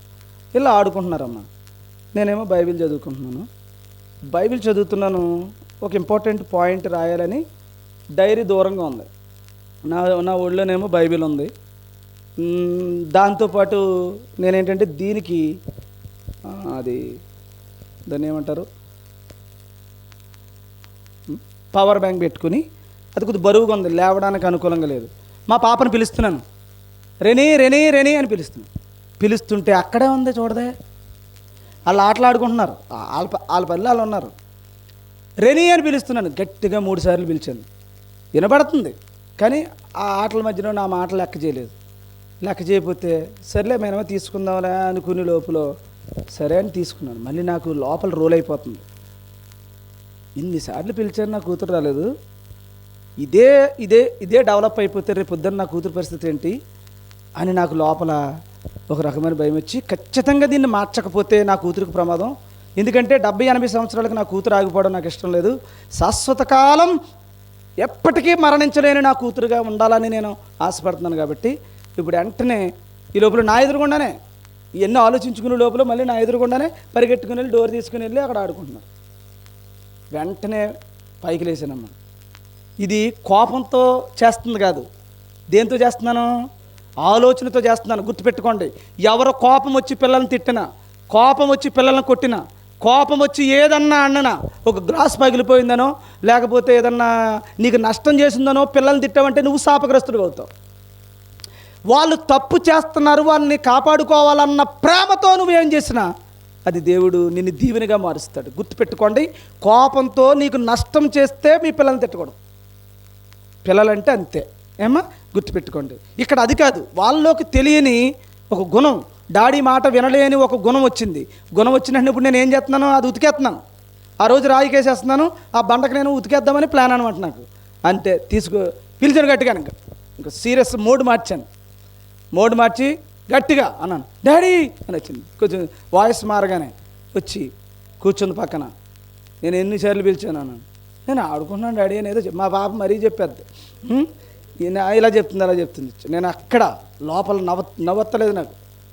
నాకు మామూలుగా లోపల నవ్వే, పైకి మాత్రం ఏంటి యాక్షన్. మనం ఖచ్చితంగా మరి కోపం చూపించబోతే ఇప్పుడు నవ్వేసాను అనుకో, మా డాడీ అంతే అని పారిపోద్ది, అంతే. నవ్వకూడదు. అందుకని క్రైస్తవుడు ఎప్పుడు నవ్వాలి అప్పుడే నవ్వాలి, ఎప్పుడు కోపంగా ఉండాలి అప్పుడే కోపంగా ఉండాలి. నవ్వాల్సిన టైంలో ఏడాల్సిన టైంలోనేమో నవ్వుతూ ఇలాంటి పిచ్చి పనులు చేయాలంటే నీ వల్ల 10 మంది తగలాడిపోతారు. కాబట్టి ఎప్పుడు సీరియస్గా ఉండాలి అప్పుడే సీరియస్గా ఉండాలి, ఎప్పుడు నవ్వాలి అప్పుడే నవ్వాలి, ఇంకెప్పుడు పడితే అప్పుడు నవ్వేయకూడదు. సరే జాగ్రత్త పడి ఏం చేశానంటే, అమ్మ మా ఇంట్లో ఒక ఆవిడ ఉంటుంది, ఆవిడమ్మ స్టిక్లో పెట్టరా అని చెప్పాను. స్టిక్ నిజంగా కొడదామంటే తెచ్చుకోలేనండి, ఉరికే చెప్తున్నాను. వెంటనే సెట్ అయిపోయింది, అటెన్షన్ మోడ్లోకి వచ్చేస్తే 3 దెబ్బలు కొడతాను ఇప్పుడు నువ్వు ఎందుకు 3 సార్లు పిలిచాను కాబట్టి 3 సార్లు నువ్వు రాలేదని గట్టిగా మాట్లాడేసరికి ముఖం మాడిపోయింది. అనేసరికి ఈ లోపల నా బైబిల్ చదువుకుంటున్నాను, పక్కనే కూర్చుంది, అనలేదు, వెళ్తలేదు. ఎందుకు వెళ్తలేదు, అక్కడేమో ఫుల్ వాళ్ళు అనుకున్న ఆట, ఏ ఆట గురించి అయితే నన్ను వద్దనుకుందో ఆట జరిగిపోతుంది అక్కడ, అర్థమవుతుందా.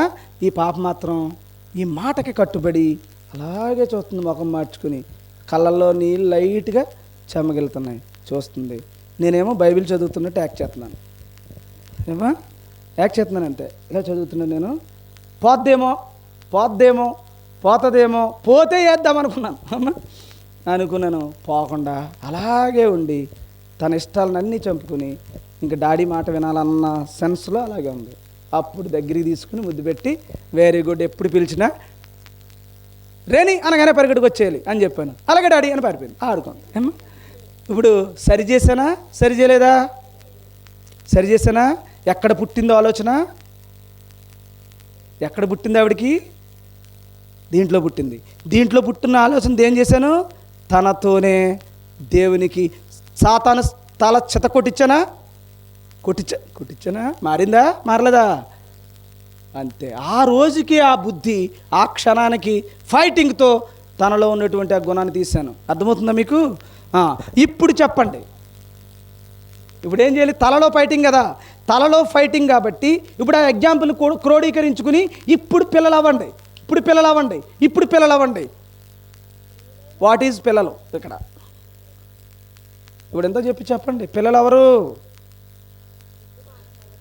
తండ్రి మాట వినలేని ఒక పెద్దరికంలో నుంచి తండ్రి కంటే ఒక స్థాయి పెంచుకుని అలా తండ్రి మాట లెక్కలేదన్న ఒక పెద్దరికంలో నుంచి తండ్రి సిట్ అంటే సిట్, స్టాండ్ అంటే స్టాండ్ అనే చిన్న పిల్లని చేశానా? నా మాట అర్థమవుతుందమ్మా? అలాగా దేవుని మందిరంకి వచ్చి నువ్వు ఎవడవైనా, ఏ కులానికి సంబంధించిన, ఏ జాతికి సంబంధించిన, ఏ డబ్బు కోటీశ్వరులై ఈ ముఖ్యమంత్రి అయినా లేకపోతే ప్రైమ్ మినిస్టర్ అయినా సరే దేవుని దగ్గరికి వచ్చేసరికి దేవుని సేవకుడు చెప్పే మాటకు ఎలా ఉండాలి? అంతే. మీరు చిన్న పిల్లలైతే అంటే చెప్పే మాట మీద మీరు కాన్సన్ట్రేట్ చేస్తే తప్ప రెండో లైన్లోకి వెళ్ళటలేదు. అంటే చూడండి ఎలా ఉందో. నీకు జ్ఞానవంతుడు అయితే ఎలాగుంటావు? లెగిస్తావు అసలనే, లెగిస్తే ప్రాణం పోనట్టే, గుర్తుపెట్టుకోండి. లెగిసావా నన్ను కదా అవమానిస్తుంట. ఎప్పుడైనా సరే చూడండి, మాస్టారు పాఠం చెప్తున్నప్పుడు మధ్యలో ఎవడు వెళ్ళినా వెళ్ళడు అసలు. అలాగా మన క్రైస్తవులు మాత్రమే వెళ్తారు. పూజ జరుగుతున్నప్పుడు ఎవరు వెళ్ళరు? ఏమా ఏదన్నా ఇంపార్టెంట్ మీటింగ్ జరుగుతున్నప్పుడు వెళ్ళరు, ఏమి చేయరు. ఆఖరికాడికి మరీ ఎమర్జెన్సీ అయితే మాట్లాడకుండా ఒకటే రెండో చూపించాలి. అది కూడా భయంతో చచ్చిపోతాడు. అప్పుడు దాకా మాస్టర్కి మధ్యలో క్లాస్ డిస్టర్బ్ చేయకూడదు. అదే పెద్దదిగాక ఎదరి నుంచే పోతావులాగా. నీ మనస్సు చిన్నపిల్ల మనస్తత్వం కాదు, భయం లేని నీ జీవితం నీకు. అందుకని శాపగ్రస్తులం అవుతారనమాట. అందుకని నేనేమన్నానంటే, మీరు దేవుని యొక్క వాక్యానికి, ఇక్కడ సేవకుడని కాదు, దేవుని యొక్క వాక్యానికి నువ్వు దాన్ని అనుసరించడానికి, ఆ మాట ప్రకారంగా జీవించడానికి నువ్వేమైపోవాలి? ఫస్ట్ ప్రియమైన పిల్లలైపోవాలి. ఎంత పెద్దోడు అయినా సరే, నువ్వు ఎవడవైనా సరే. బైబిల్ అలాంటివి ఉన్నాయా? ఒక మాట ఏదైనా ఎగ్జాంపుల్ తెచ్చుకోండి, చెప్పండి అమ్మా. ఎక్కడ లేదా? సాష్టాంగపడిన సందర్భాలు లేవా? పడిపోయారు అంతే కాళ్ళ మీద. సరే వదిలేండి. ఇక్కడ ఎప్పుడైతే మీరు ప్రియమైన దేవుని వాక్యమునకు లోబడిన పిల్లలైతే ఆ తర్వాత చేయాల్సిన స్టెప్ ఫస్ట్ మీరు ధరించాల్సింది ఇది.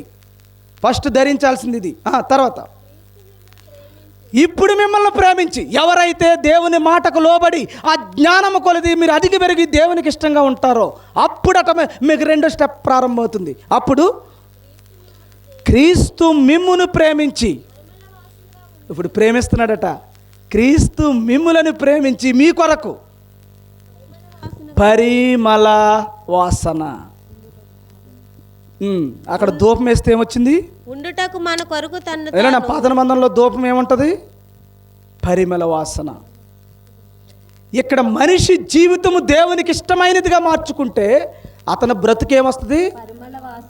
చిన్న పిల్లోడిలాగా మారడం, దేవుడు చెప్పింది విని ఆ మాట ప్రకారంగా జీవిస్తే వాడు దేవునికి ఏమొస్తాడు? పరిమళ వాసన. ఇప్పుడు మనిషి వచ్చే వాసన ఆరాధన అయితే, వెలిగించే ఆరాధన ఏమైంది? పాత నిబంధన అయింది. గుర్తుపెట్టుకోండి. ఇప్పుడు పాత నిబంధన చేస్తే నరకం, క్రొత్త నిబంధనలో నువ్వే ధూపమైతే, నువ్వు చేసే పనులను బట్టి దేవునికి సువాసన వచ్చేస్తే అప్పుడు నీ క్రియల ద్వారా జరిగే సువాసన దేవునికి ఏమవుతుంది? ఆరాధన అవుతుంది. అంతేనా?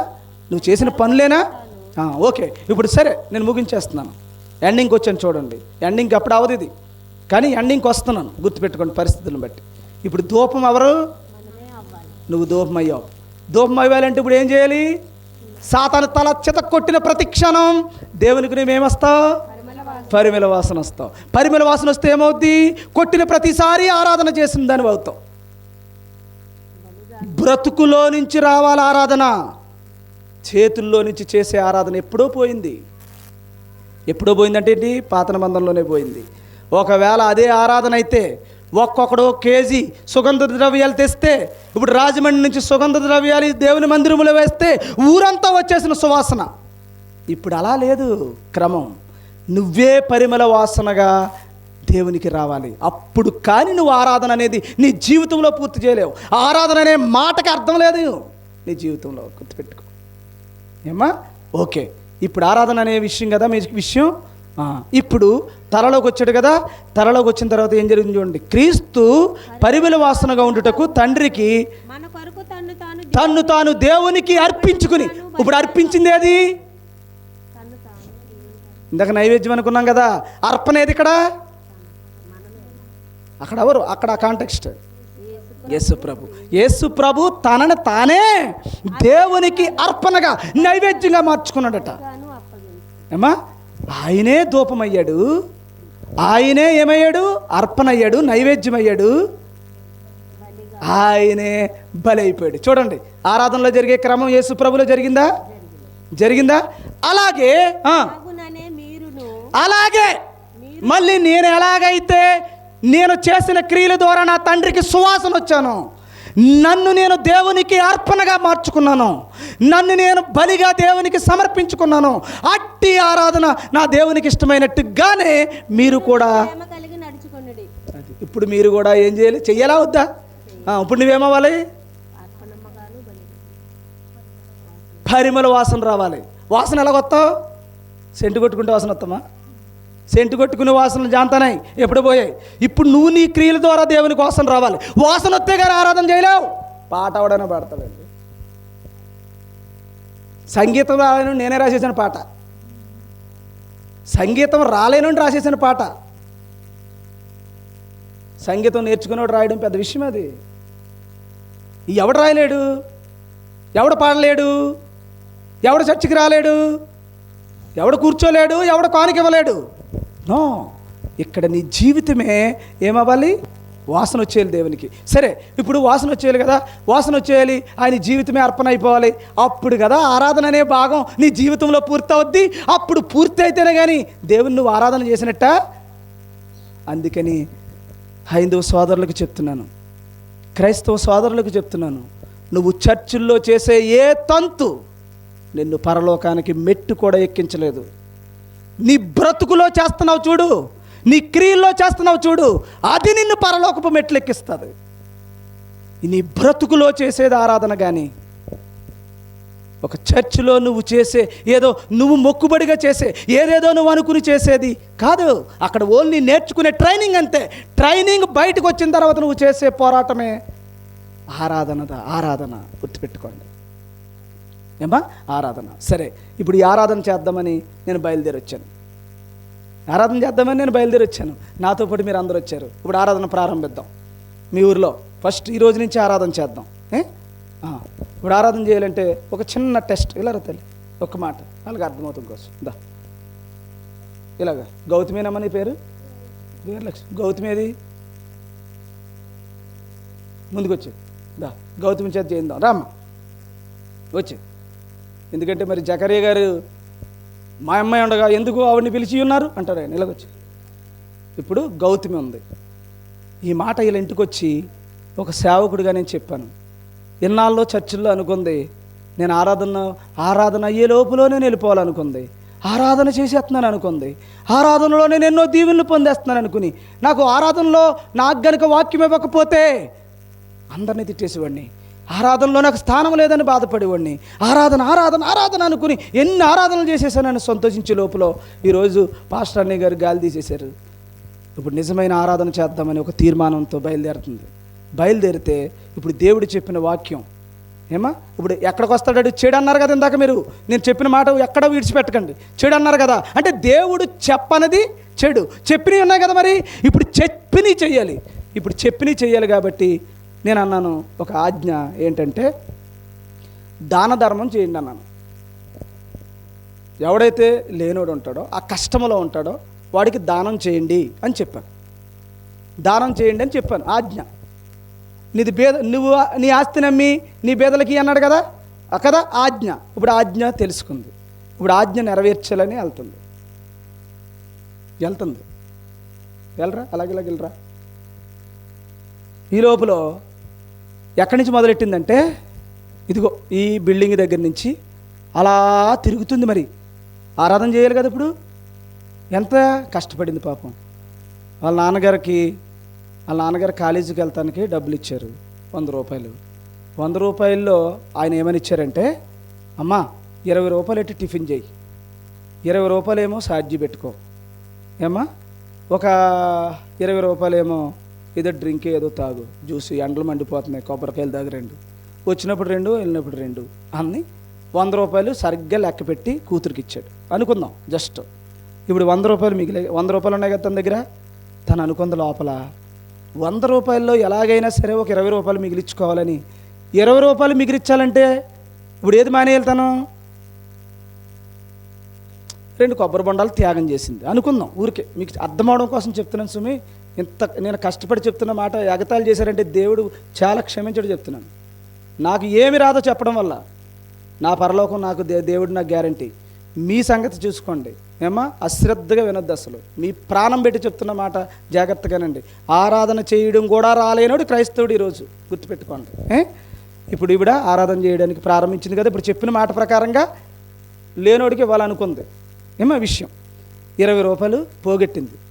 20 రూపాయలు నాన్న నేను 20 రూపాయలు మిగిలించుకున్నాను, ఇది ఎవరికన్నా దేవుని వాక్య ప్రకారంగా నేను ఇవ్వాలి, దీనికి అర్హుడైన వాడికి ఇవ్వాలని నిర్ణయించుకుని సరే తల్లి అని వాళ్ళ నాన్న ఓకే అన్నాడు.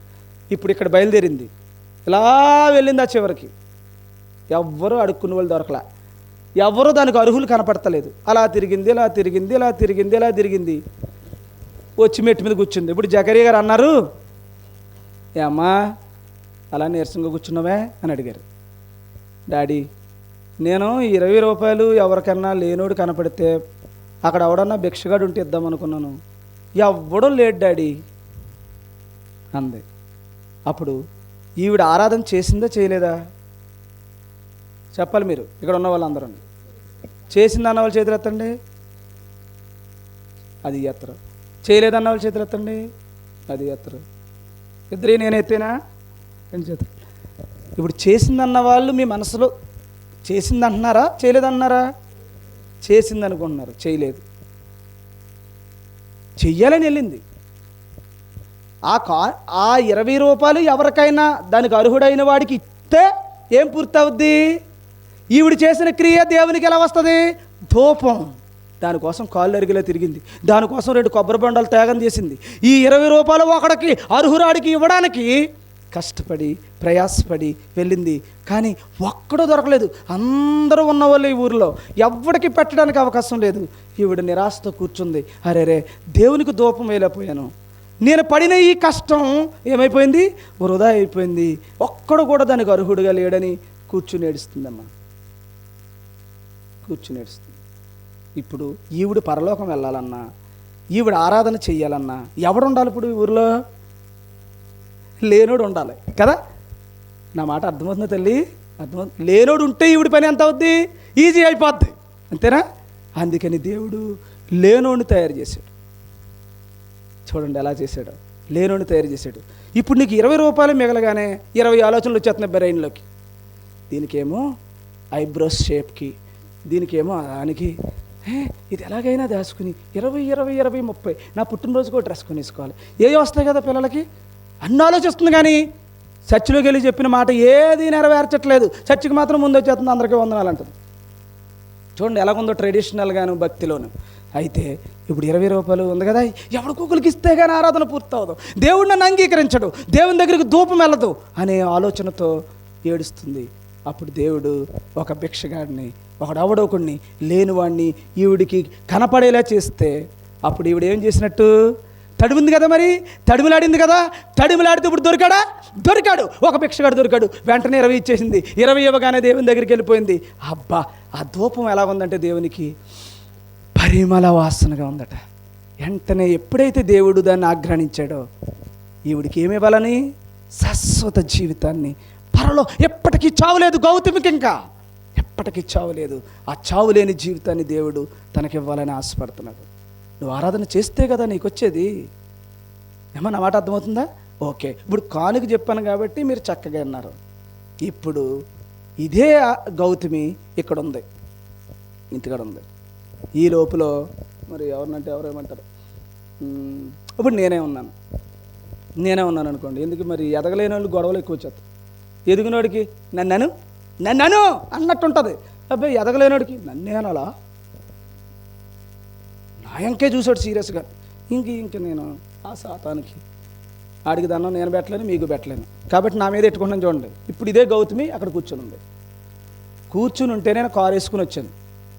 ఎంతో స్పీడ్కి వెళ్ళిపోవాలి. బాలవారు వాళ్ళు కేకలేసేస్తున్నారు అనుకోండి. స్పీడ్కి వెళ్ళిపోదామని వచ్చే లోపల ఇక్కడ మిరపకాయలు ఎండబెట్టింది. సరే ఏమ్మా, ఇక్కడ మిరపకాయలు ఎండబెట్టింది. ఏమి ఎండబెట్టింది? మిరపకాయలు ఎండబెట్టింది. చూసారా?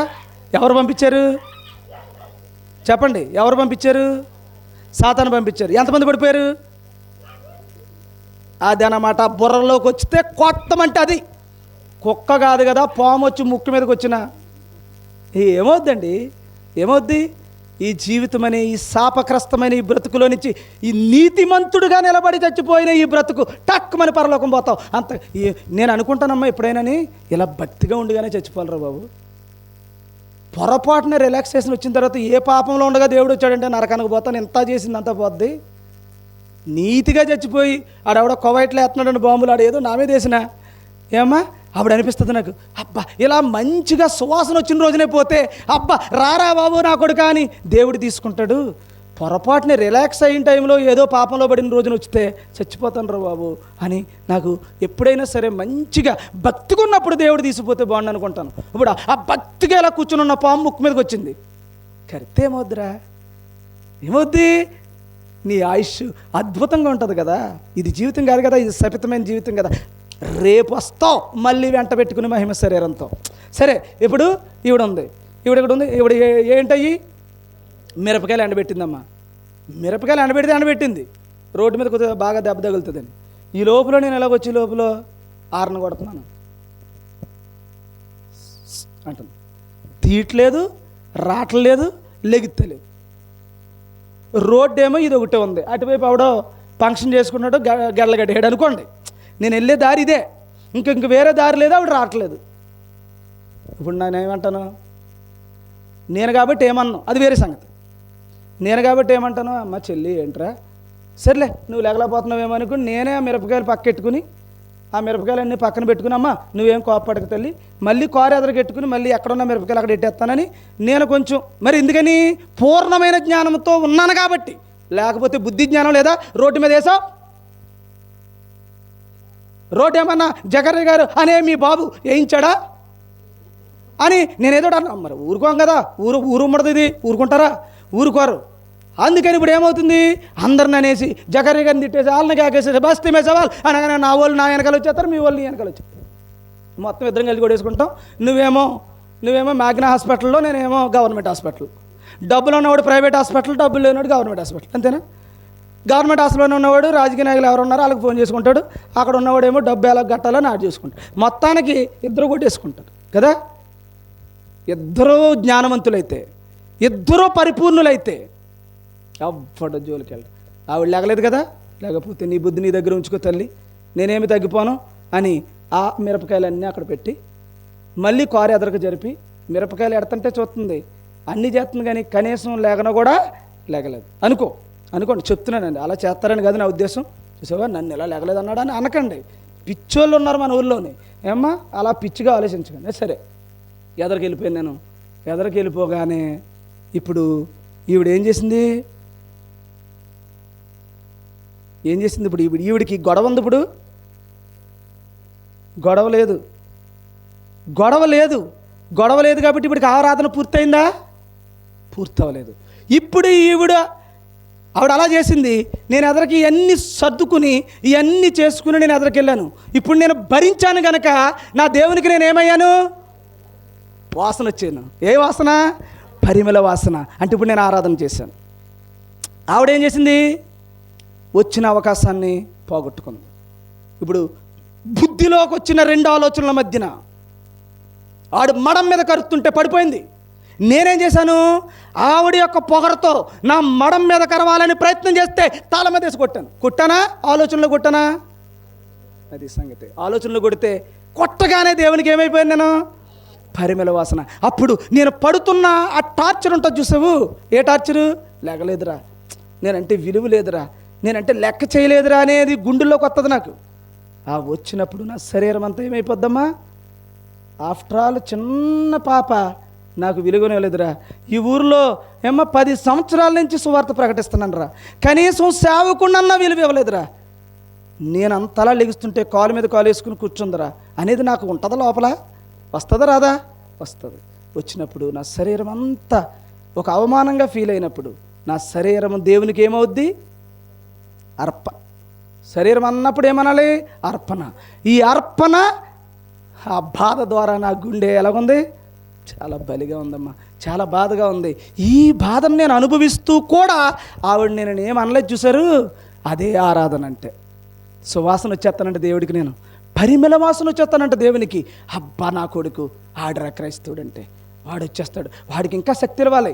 ఏయ్ దేవదూతలారా వెళ్ళండి, వెళ్ళి చిన్నుబాబుకి ఇంకా అలాంటి సంగతులు ఏం జరిగినా సరే చూసుకోండి, మీరు వెళ్ళి కాపాడండి, వెనకాల ఉండండి, ప్రొటెక్ట్ దెమ్ అని చెప్పి వెంటనే దేవదూతలను పంపిస్తాడట దేవుడు. అప్పుడు ఇలాంటి సంఘటనలు జరుగుతూ ఉంటాయి, ఓర్చుకుని ముందుకు పోతూ ఉంటాను. ఇలాంటి సంఘటనలు జరుగుతూ ఉంటాయి, ఓర్చుకుని ముందుకు పోతాను. ఇంకా ఆరాధనే రోజుని, ఎక్కడికి వెళ్ళిన ఆరాధనే, ఏం చేసిన ఆరాధనే, ఇంట్లో ఉన్న ఆరాధనే, బయట ఉన్న ఆరాధనే, కారులో ఉన్న ఆరాధనే, ఇంకెక్కడ లేదు ఆరాధన, అక్కడ చూసిన ఆరాధనే. నా జీవితం పండిపోద్దా పండదా? పండిపోద్ది. ఆరాధన చేస్తుంటే, దేవునికి వాసన వస్తుంటే, అబ్బా భలే చిన్నుబాబు అంటే దేవునికి ఇది ఎలా ఉంటుందమ్మా, చాలా సంతోషంగా ఉంటుంది. ఇప్పుడు అలాంటి క్రియలు చేసేవాళ్ళు ఉంటే మంచిదా లేకపోతే మంచిదా చెప్పండి. ఇప్పుడు చెప్పండి. ఇందాకేమో ఊరంతా తిరిగింది, ఎవడో లేడు. ఇప్పుడు అందరూ ఊరంతా మంచోళ్ళు అయిపోయారు అనుకోండి. ఇప్పుడు నువ్వేది ఆరాధన లేదు, నీకు ఆరాధన ఉందా? అప్పుడు ఆరాధన లేదు. ఇప్పుడు ఆరాధన ఉండాలంటే సాతాను ఉండాలా? ఉండాలి. సాతాను మడం మీద కరాలి. కరిచే లోపల నువ్వు కొట్టాలి. ఎవడో కొడితే కానీ పరలోకం రాడు. ఇప్పుడు కొట్టే కార్యక్రమం దేవుడు నీకు ఇస్తేనేనా ఆరాధన? పరిమళ వాసన రావాలా? దీప నైవేద్యములతో నీ శరీరమే దేవునికి. అందుకనే ఎక్కడ రోమిలికి రాసిన పత్రిక 12వ అధ్యాయం 1వ వచనంలో చెప్తున్నాడు, సజీవ యాగముగా మిమ్మల్ని మీరు దేవునికి అర్పించుకోండి. అది దేవునికి ఇష్టమైనది. మిమ్మల్ని మీరు దేవునికి ఏం చేయాలంట? సజీవ యాగంగా మిమ్మల్ని మీరు దేవునికి సమర్పించుకోవాలి. అప్పుడు ధన్యులు అవుతాం. కాబట్టి ఈ ఊరిలో ఎంతమంది ఉంటారు అలాంటి వాళ్ళు? రఫ్గా ఎంతమంది ఉంటారు? అసలు మెట్టి దిక్కుండా నీకు ఆరాధన అయిపోద్ది మీ ఊర్లో కాదు, ఏ ఊర్లో అలా ఉంది సిచ్యువేషన్. మెట్టి దిక్కుండా ఆరాధనలు అయిపోతాయి. ఇందాక కాబట్టి మెట్టి దిగిందా, నాకు ఆరాధన అయిపోయిందా? నా జీవితంలో ఏమ్మా ఒక్కొక్కడు మెట్టి కాదు, ఇంట్లోనే పెట్టాడు ఆరాధన. ఇంట్లోనే భార్య, భర్త, పిల్లలు, కుటుంబాలు, ఇరుగు పొరుగు వారు పక్కింట్లోనే ఏర్పాటు చేశాడు ఆరాధన. అమ్మా ఎంత మంచి దేవుడమ్మా దేవుడు. అదే పక్కింటోళ్ళు బాగోపోతే నువ్వు ఎక్కడి దాకా రావాలి? ఈ మాట పడతాకి వెతుక్కుంటూ రావాలి. రాజమండ్రిలో దొరకలేదురా. మొన్న టైం అయిపోయిందా? మా బాబు పుట్టినరోజుకి ఇడ్లీలు పంచుదామని ఈ మధ్యన ఏదో అదే అడుక్కున్న వాళ్ళని కొంచెం మంది మొత్తానికి అఫీషియల్గా ఏదో రద్దు చేశారు కదా, ఆ టైం అనమాట అది. ఆ టైంలో ఏదో నేను ఇడ్లీ పొట్లాలు పంచుదామని వెళ్ళానమ్మా. ఎవరు దొరకరే. కారులో వేసుకున్న ఇడ్లీ పొట్లాలు తిరుగుతున్నాను, ఎక్కడా దొరుకుతలేదే. దొరకకపోతే ఇక్కడ మొత్తం తిరిగి వీళ్ళని తీసుకుని తిరిగి ఎప్పుడుకోగాని నా పని అవ్వలేదు. ఇప్పుడు మీ ఊరిలో ఎంత మంచి వాళ్ళండి. మెట్టి దిక్కుండా ఆరాధన అయిపోతుంది. మెట్టి దిక్కానే ఎంత బాగా జరుగుతుందో తెలుసా మీకు? మీకు అలాంటి వాళ్ళు ఉండడం వాళ్ళు మన అదృష్టం. ఎందుకని అయితే ఆ వాడు కూడా పరలోకం వెళ్ళాలని చూడాలా వద్దా? మనం చూడాలి. కాబట్టి ఇలాంటి వారు ఎవరు మనల్ని బాధ పెట్టినా, ఎవరు మనల్ని కష్టపెట్టినా, నీ ఇంట్లో కష్టపెట్టినా, పక్కింటోళ్ళు కష్టపెట్టినా, ఏదో ఒక సమస్యతో ఇబ్బందితో నీ దగ్గరికి వచ్చినా దానిని నీ శరీరములో ఓర్చుకుని ఆజ్ఞ ప్రకారంగా నువ్వు చూపిస్తే చాలు. నీ జీవితం అంతా నువ్వు పడుతున్న బాధే దేవునికి ఏమవుద్ది? ఆరాధన అవుతుంది. ఈ ఆరాధన ఎవడైనా చేయగలుగుతాడా? అందరూ చేస్తారా? మరి చర్చిలో ఉన్న ఆరాధన ఎనీబడి ఎవడైనా చేయొచ్చు, ఎవడైనా చేసేచ్చు ఆరాధన. అందరూ ఆరాధన చేసేచ్చు. అబ్బెబ్బే ఆడి క్రిస్టియన్ చేసే ఆరాధన కాదు అది. నిజమైన క్రిస్టియన్ చేసే ఆరాధన ఇది. దమ్ముంటి ఇది చేయండి, అప్పుడు వాడు క్రైస్తవుడు. వీడు ఎక్కడెక్కడ ఉంటాడు? ప్రతి జాతిలోనూ ఉంటాడు. హిందువుల్లో ఉంటాడు, ముస్లింలో ఉంటాడు, జైన్లో ఉంటాడు, నాస్తికుల్లో ఉంటాడు. అందుకని ప్రతి జాతిలో ఉన్నవారు ఎవరైతే క్రైస్తవుడిగా ఉంటారో వాడేనట దేవునికి దగ్గరికి, దేవుని రాజ్యములో శాశ్వత కాలం ఉండేటువంటి వాడు. కాబట్టి అట్టి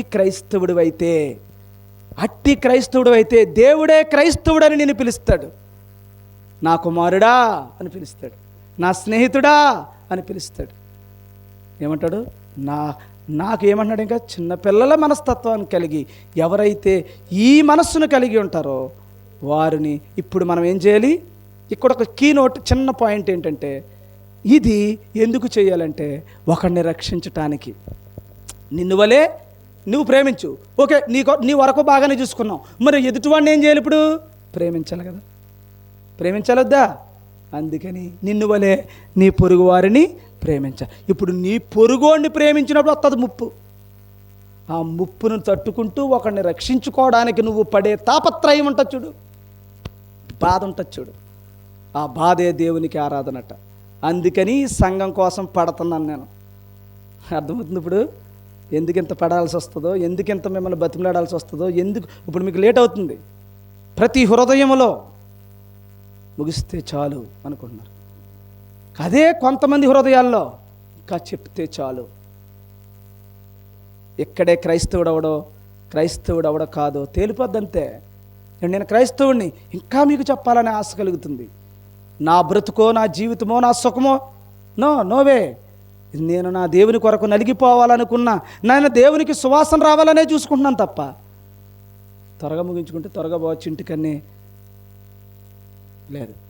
మీకు కూడా చెప్తున్నాను, క్రైస్తవుడవడో కాదో ఇలాంటప్పుడే తేలిపోద్ది. ఇప్పుడు సాతాను ఒక హృదయంలోకి వచ్చేసి ఇప్పుడు ఏం చేస్తున్నాడు? మడ మీద కరిసేస్తున్నాడు. కర్నే కొడతా, కరిసేసాక పడిపోతావు. అలాగూ కారాన్ని ఇవ్వకుండా అలాగలాగా ఎంతసేపు చెప్తాడు చెప్పనే. ఈరోజు నా గురించే దేవుడు చెప్పిస్తున్నాడేమో అని నిలబెట్టుకుంటాడు తన ప్రాణాన్ని. నిలబెట్టినప్పుడు ఎలాగుంటుంది? నడుము మరి సుర్రుమంటుంది. నిలబెట్టేస్తామంటే ఏదో నిలబెట్టేస్తాం కాదు, మాటలో నిలబడినా వంచేద్ద పట్టుకుని శరీరం వంచేస్తే ఏం చేస్తావు? దీన్ని తట్టుకోలేక ఓరు నాయనో వదలరా అనిపిస్తుంది. నీకే కాదు నాకు వచ్చేస్తుంది, నాకు వస్తుందమ్మా. నాకే చక్కగా ఉందనుకుంటున్నారా? మామూలుగా లేదు నాకు కూడా. మీరు ఇంకా కూర్చొని అంటున్నారు, గొంతు పీక్కుని చెప్తున్నాను. నేను పని చేసినోడికే నాకే సుఖంగా ఉంటుందా? కూర్చున్నవాడికి హాయిగా ఉంటుందా? కూర్చున్నవాడికి ఎంత బాధ వచ్చేస్తే నిలబడి చెప్తున్నవాడికి ఇంకెంత వచ్చేద్ది? ఆలోచించేయండి. మాటలు పడితే ఇంకెంత వచ్చేద్ది? నిన్ను ప్రేమించి చెప్తుంటే నీ ద్వారా నేను ఏదన్నా బాధ కలిగితే ఇంకెంత ఉంటుంది నాకు మంట. కానీ ఆ మంట దేవునికి ఎలాగుంటుంది? నిప్పుల మీద కాలుతున్న ధూపంలాగుంటుంది. నేను నిప్పుల్లో కాలితే, మీ మాటలతో కాలితే, మీరు చేసే పనులతో కాలితే, మీరు చేస్తున్న అవమానంతో కాలితే, మీరు నన్ను నిందిస్తుంటే, మీరు నన్ను అవమానిస్తుంటే, తమ్ముడు అని నేను పిలుస్తుంటే, పోరాతలకని నువ్వంటే, అప్పుడు నా మనసు మండుతుందా? కాలిపోద్దమ్మా, కడుపు కాలిపోద్ది. ఆ కడుపు కాలిపోతున్నప్పుడు వచ్చే మాటతో, ఆ గ్రూపులో ఏదో బాధతో, ఏమ్మా 10 రూపాయలు వచ్చి బాధ, అది ఎవడన్నా ఇవ్వలేదన్నా బాధ. నీతిమంతుడైతే, క్రైస్తవుడైతే ఎవడికి తెలకుండా వచ్చేస్తాడు, సేవకుడు జోలో పెడతాడు. క్రైస్తవుడు కాలేనాడు ఏం చేస్తాడు? అందరికీ తెలిసేలాగా ఎత్తాడు. చాలా తేడాలు ఉంటాయండి. క్రైస్తవుడు అంటే అందరూ క్రైస్తవుడు. అప్పుడు నాకు తెలుసు, రహస్యంగా ఇచ్చేవాడు క్రైస్తవుడా, అందరికీ తెలిసేలాగా మైకులో చెప్పిచ్చేవాడు క్రైస్తవుడా, నాకు తెలదేంటి ఆ మాత్రం. ఏదో ఒక రోజు నువ్వు క్రైస్తవుడిగా మారాలని నా తాపత్రయం. అర్థమవుతుందా? సరే, మండించేస్తున్నారు, నన్ను మండించేసి పొడి చేసి బల్లెలతో పొడిచినట్టుగా ఉంటుంది. నా అనుకున్న వాళ్ళే, అరే అక్క, చెల్లి, తమ్ముడు, అరే నా వాడరా అనుకునే లోపలనే ఆడ రూపం పెద్ద పుల్లాగా ఉందనుకో, నువ్వేనా? ఇది లిటరేచర్లో ఉంటాయమ్మా, హ్యామ్లెట్ బాబాయ్ పెరిగిపోతుంది ఏమ్మా. లిటరేచర్లో నా అనుకున్న వాళ్ళని దగ్గర చేరదీస్తే ఒక్కొక్కడు వెళ్ళి పోట్లు పొడుతుంటాడు అనమాట. రాజుగారిని పొడుతూ ఉంటాడు. షేక్స్పియర్ రాస్తాడు ఈ స్టోరీ లిటరేచర్లో. ఒక్కొక్కడు ఒక పోటు పొడుతూ ఉంటాడు. ఒరే వీళ్ళందరూ పోట్లు పొడి చేస్తుంటే చచ్చి లోపల నా ఓడవడ ఉన్నాడు, కాపాడతాడు వీడు అని చూసి లోపల ఆడొచ్చి చివర పోటు ఎడతాడు, ఇలా పోటు పొడుతాడు. పొడగానే అంటాడు, నువ్వు కూడానా? చచ్చిపోతాడు. అంటే కాపాడతాడనుకున్నవాడే పొడిసే పోటు ఎలాగుంటుంది తెలుసా? గుండెల్లో వీళ్ళందరూ పొడిచినప్పుడు బాధ రాలేదు. చంపేస్తున్నారా అనుకున్నాడు. చివరిలో పొడిచాడు, ఒక పోటాడు. పక్కనే పెట్టుకున్నాడు. తన అనుకున్నాడు, నా అనుకున్నాడు. ఆడు పొడిచే పూట ఉంది అమ్మాయినికి. షేక్స్పియర్ రాస్తాడు అది. భరించలేపాడు. ఆ చచ్చిపోతున్నప్పుడు అన్నాడు, నువ్వునా అన్నాడంటే వీళ్ళందరిలో నువ్వు కూడా ఒకడవా అని. ఎలా ఏడ్చినప్పుడు ఆ గుండె చచ్చిపోయే ముందు ఉంటుంది, ఎలా ఉంటుంది? అదేనంట ఆరాధన అంటే. అర్థమవుతుందా? ఎవరిని నమ్మి ఎవరి కొరకు ప్రయాసపడి ఇంత వేదన చెందుతున్నాడో ఒక నిజమైన సేవకుడిగా, ఆ సంఘం పెట్టే బాధ వేదన ఒకడికి గురవుతుంటే నాకేమో మంచే, కానీ నన్ను ఏడిపించినందుకు మీకేమవుతుంది? అందుకని నేనేం చేస్తున్నానంటే మీ మీదకి ఆ శాపం రాకూడదని నేను ఎక్కువ చెప్తున్నాను మీకు. కనీసం అందరూ మారి అందరూ ఇలాగే తయారవ్వాలని. చూస్తుంటే ఏదో గొడవ ఎక్కడో దిక్కున కనపడుతుంది. అరే జకరియా గారు ఎదగలేదు, ఏదో చింతలు గారు ఎదగలేదు అనిపించింది. మొన్న చాలా బాధ అనిపించింది. ఏదో చిన్న డ్రైనేజ్, చిన్న ప్రాబ్లం, ఇద్దరు దేవుని బిడ్డలే, చిన్నదే. అప్పుడు నేను అన్నాను, చింతలు గారు ఆగిపోండి, జకరియా గారు ఆగి. కానీ మాటలు ఉంటాయి చూశారు, ఆ మాటలు ఒకరినొకరిని బాధించుకున్నాయి. ఒకే కుటుంబం, ఒకే శరీరం. నేను అన్నాను, ఒక ఇల్లులో సగం పట్టుపోనా నీ మేలు కోసమే కదా, మళ్ళీ వచ్చేద్ది. అది నీకు ఎంత పట్టుకెళ్ళిపోతారో అంతా నీకు అనేకమైన కోట్ల రెట్టు అయి మళ్ళీ వచ్చేస్తుందండి. వచ్చేద్దన్నప్పుడు ఇస్తాకేంటి నీకు? వచ్చేద్దన్నప్పుడు ఇస్తాకేంటి? దేవుడు తీసుకుంటుంటే దేవుని నిమిత్తం పోగొట్టుకున్నది మళ్ళీ అనేక పావలాజాలు దేవుని గురించి పోగొట్టుకుంటే మొత్తం దన్నుగా నీకు వస్తుంది ఎప్పటికీ. అది జకరియా గారికి తెలియలేదు, అది చింతలు గారికి తెలియలేదు. అందుకని ఇక్కడే నేను అందరు పబ్లిక్గా ఎందుకు చెప్తున్నానంటే, ముందో మాట వెనకో మాట నాకు రాదండి. ఉన్న విషయాన్ని చెప్పాలి.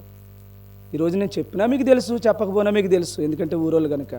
కానీ మార్చుకుంటే అప్పుడు శాశ్వత కాలం జీవిస్తారు, దేవునికి ఆరాధన అవుతారు. అదే చింతలు గారు తిడుతుంటే జకరియా గారు ఇంట్లో పోయారు అనుకోండి, ఇప్పుడు జకరియా గారు ఏం చేసినట్టు? ఆరాధన చేసినట్టు. అప్పుడు ఆరాధన చేస్తే దేవునికి ఏమొచ్చినట్టు? పరిమళ వాసన వచ్చినట్టు. ఆవిడన్న మాటలు ఆయన గుండెలు పిండేస్తుంటే, ఆ గుండెలు పిండుతున్నప్పుడు ఏడ్చే ఆ వేదనే దేవునికి నయం. దేని బట్టి వెళ్ళిపోయారు? ఓపిక లేక కాదు, బలం లేక కాదు, ఎవరు చుట్టాలు లేక కాదు, దేవుని వాక్యమును బట్టి హృదయంలో సాతాను రాగొడుతున్నాడు కనుక వాడిని మడం మీద కరుస్తాడు.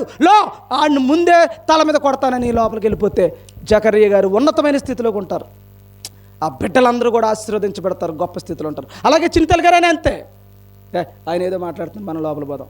అలాంటి గొప్ప క్రైస్తవ్యం ఈ సంఘంలో తయారవ్వాలి.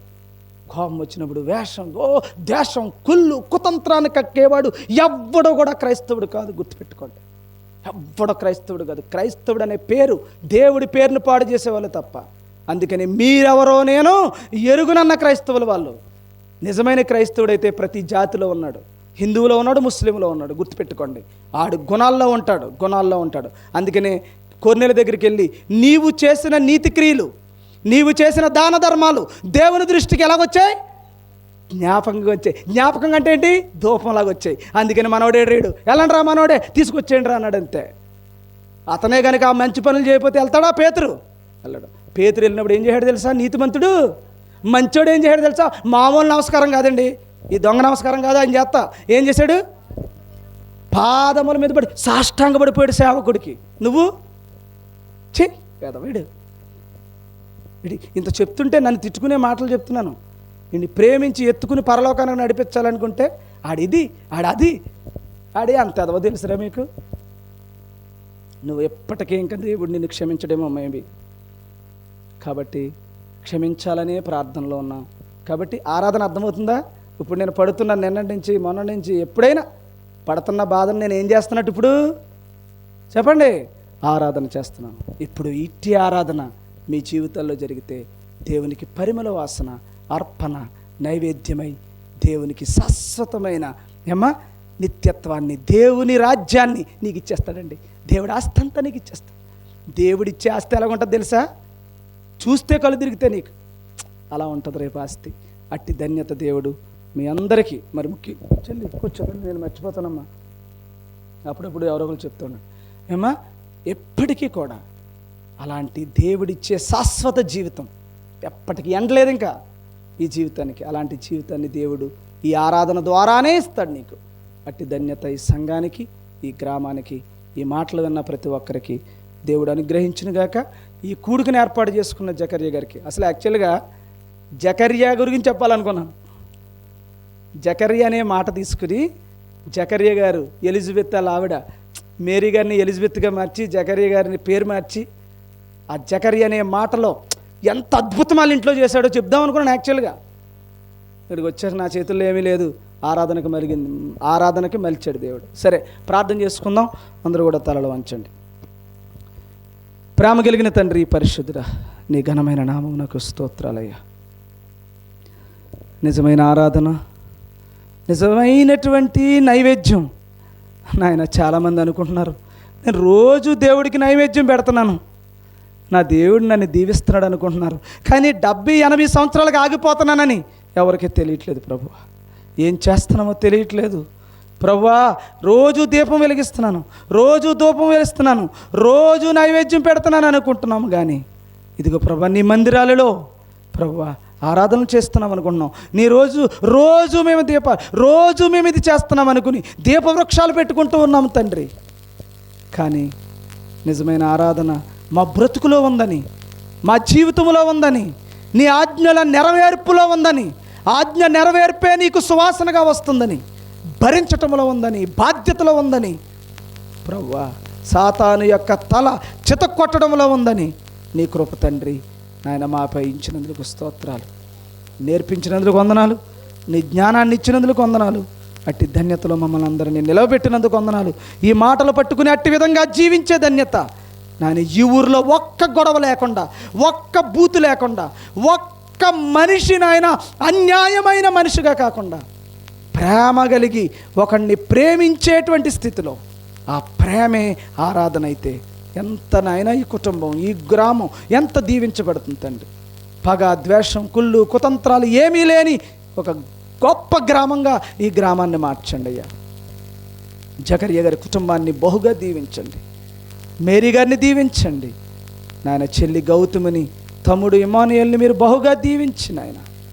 ఇట్టి ఆరాధన నీకు ఇష్టమైనదని ప్రభువా, అట్టి ఆరాధనలో బిడ్డలందరినీ నడిపించమని యేసు ప్రభు వారి శ్రేష్టమైన నామములో ప్రార్థిస్తూ వేడుకొనిచున్నాము పరమ తండ్రి. ఆమేన్, ఆమేన్. పరలోకమందున్న మా తండ్రి, నీ ఘనమైన నామమునకు స్తోత్రములు ప్రభువా. పరలోకమందున్న మా తండ్రి, నీ ఘనమైన నామమునకు స్తోత్రములు తండ్రి. పరలోకమందున్న మా తండ్రి, నీ నామము పరిశుద్ధపరచబడునుగాక, నీ రాజ్యము వచ్చునుగాక, నీ చిత్తం పరలోకమందు ఏ విధంగా అయితే నెరవేర్చబడుతుందో ఆ విధంగా ఈ పల్లకడి గ్రామములో నెరవేర్చబడునుగాక. మా అనుదిన ఆహారము నేడు మాకు దయచేయండి. మా ఎడల అపరాధము చేసినటువంటి వారిని మేము క్షమించి మాకు అపరాధములు చేస్తున్న వారిని మేము క్షమించి ప్రభువా, ఉన్న ప్రకారము మేము చేసిన పాపములు, అపరాధములు క్షమింపబడునుగాక. మమ్ములను శోధనలోనికి తేక కీడు నుండి తప్పించండి. మా అనుదిన ఆహారమును నేడు మాకు దయచేయండి. మమ్మలను శోధనలోనికి తేక కీడు నుండి తప్పించండి. రాజ్యము, శక్తి, మహిమ నిరంతరము నీవి అయ్యున్నవి తండ్రి. ఆమేన్. తండ్రి అయిన దేవుని యొక్క ప్రేమయు, ఆయన ప్రియకుమారుడును మన రక్షకుడునైన యేసు ప్రభువారి ఆయన మా కొరకు ప్రాణం పెట్టి మా కొరకు రక్తమును కార్చి శరీరమును దున్నబడి ఆయన శిలువ ద్వారా నాయన ప్రతి పాపమును కడగడానికి తన ప్రాణమునే అర్పణగా పెట్టిన నీ ప్రియకుమారుడైన యేసు ప్రభువారి నామమును బట్టి తండ్రి, నీ కుమారుని బట్టి మాకు అనుగ్రహించిన నీ పరిశుద్ధాత్మ సహవాసం మా పైన, జకర్య గారి పైన, వారి కుటుంబం పైన, ఈ గ్రామం పైన ఉంచి శాశ్వత జీవితంలోనికి అందరినీ నడిపించుదువుగాక. ఓర్చుకుని తండ్రి, ఆ ఓర్పులో నీకు నైవేద్యార్పణ ధూపములుగా మా బ్రతుకులో సజీవ యాగముగా మమ్మలను మేము సమర్పించుకుని నీ కొరకు బ్రతికే ధన్యత అందరికీ అనుగ్రహించి నడిపించుదువుగాక. ఆమేన్, ఆమేన్. అందరికీ వందనాలండి.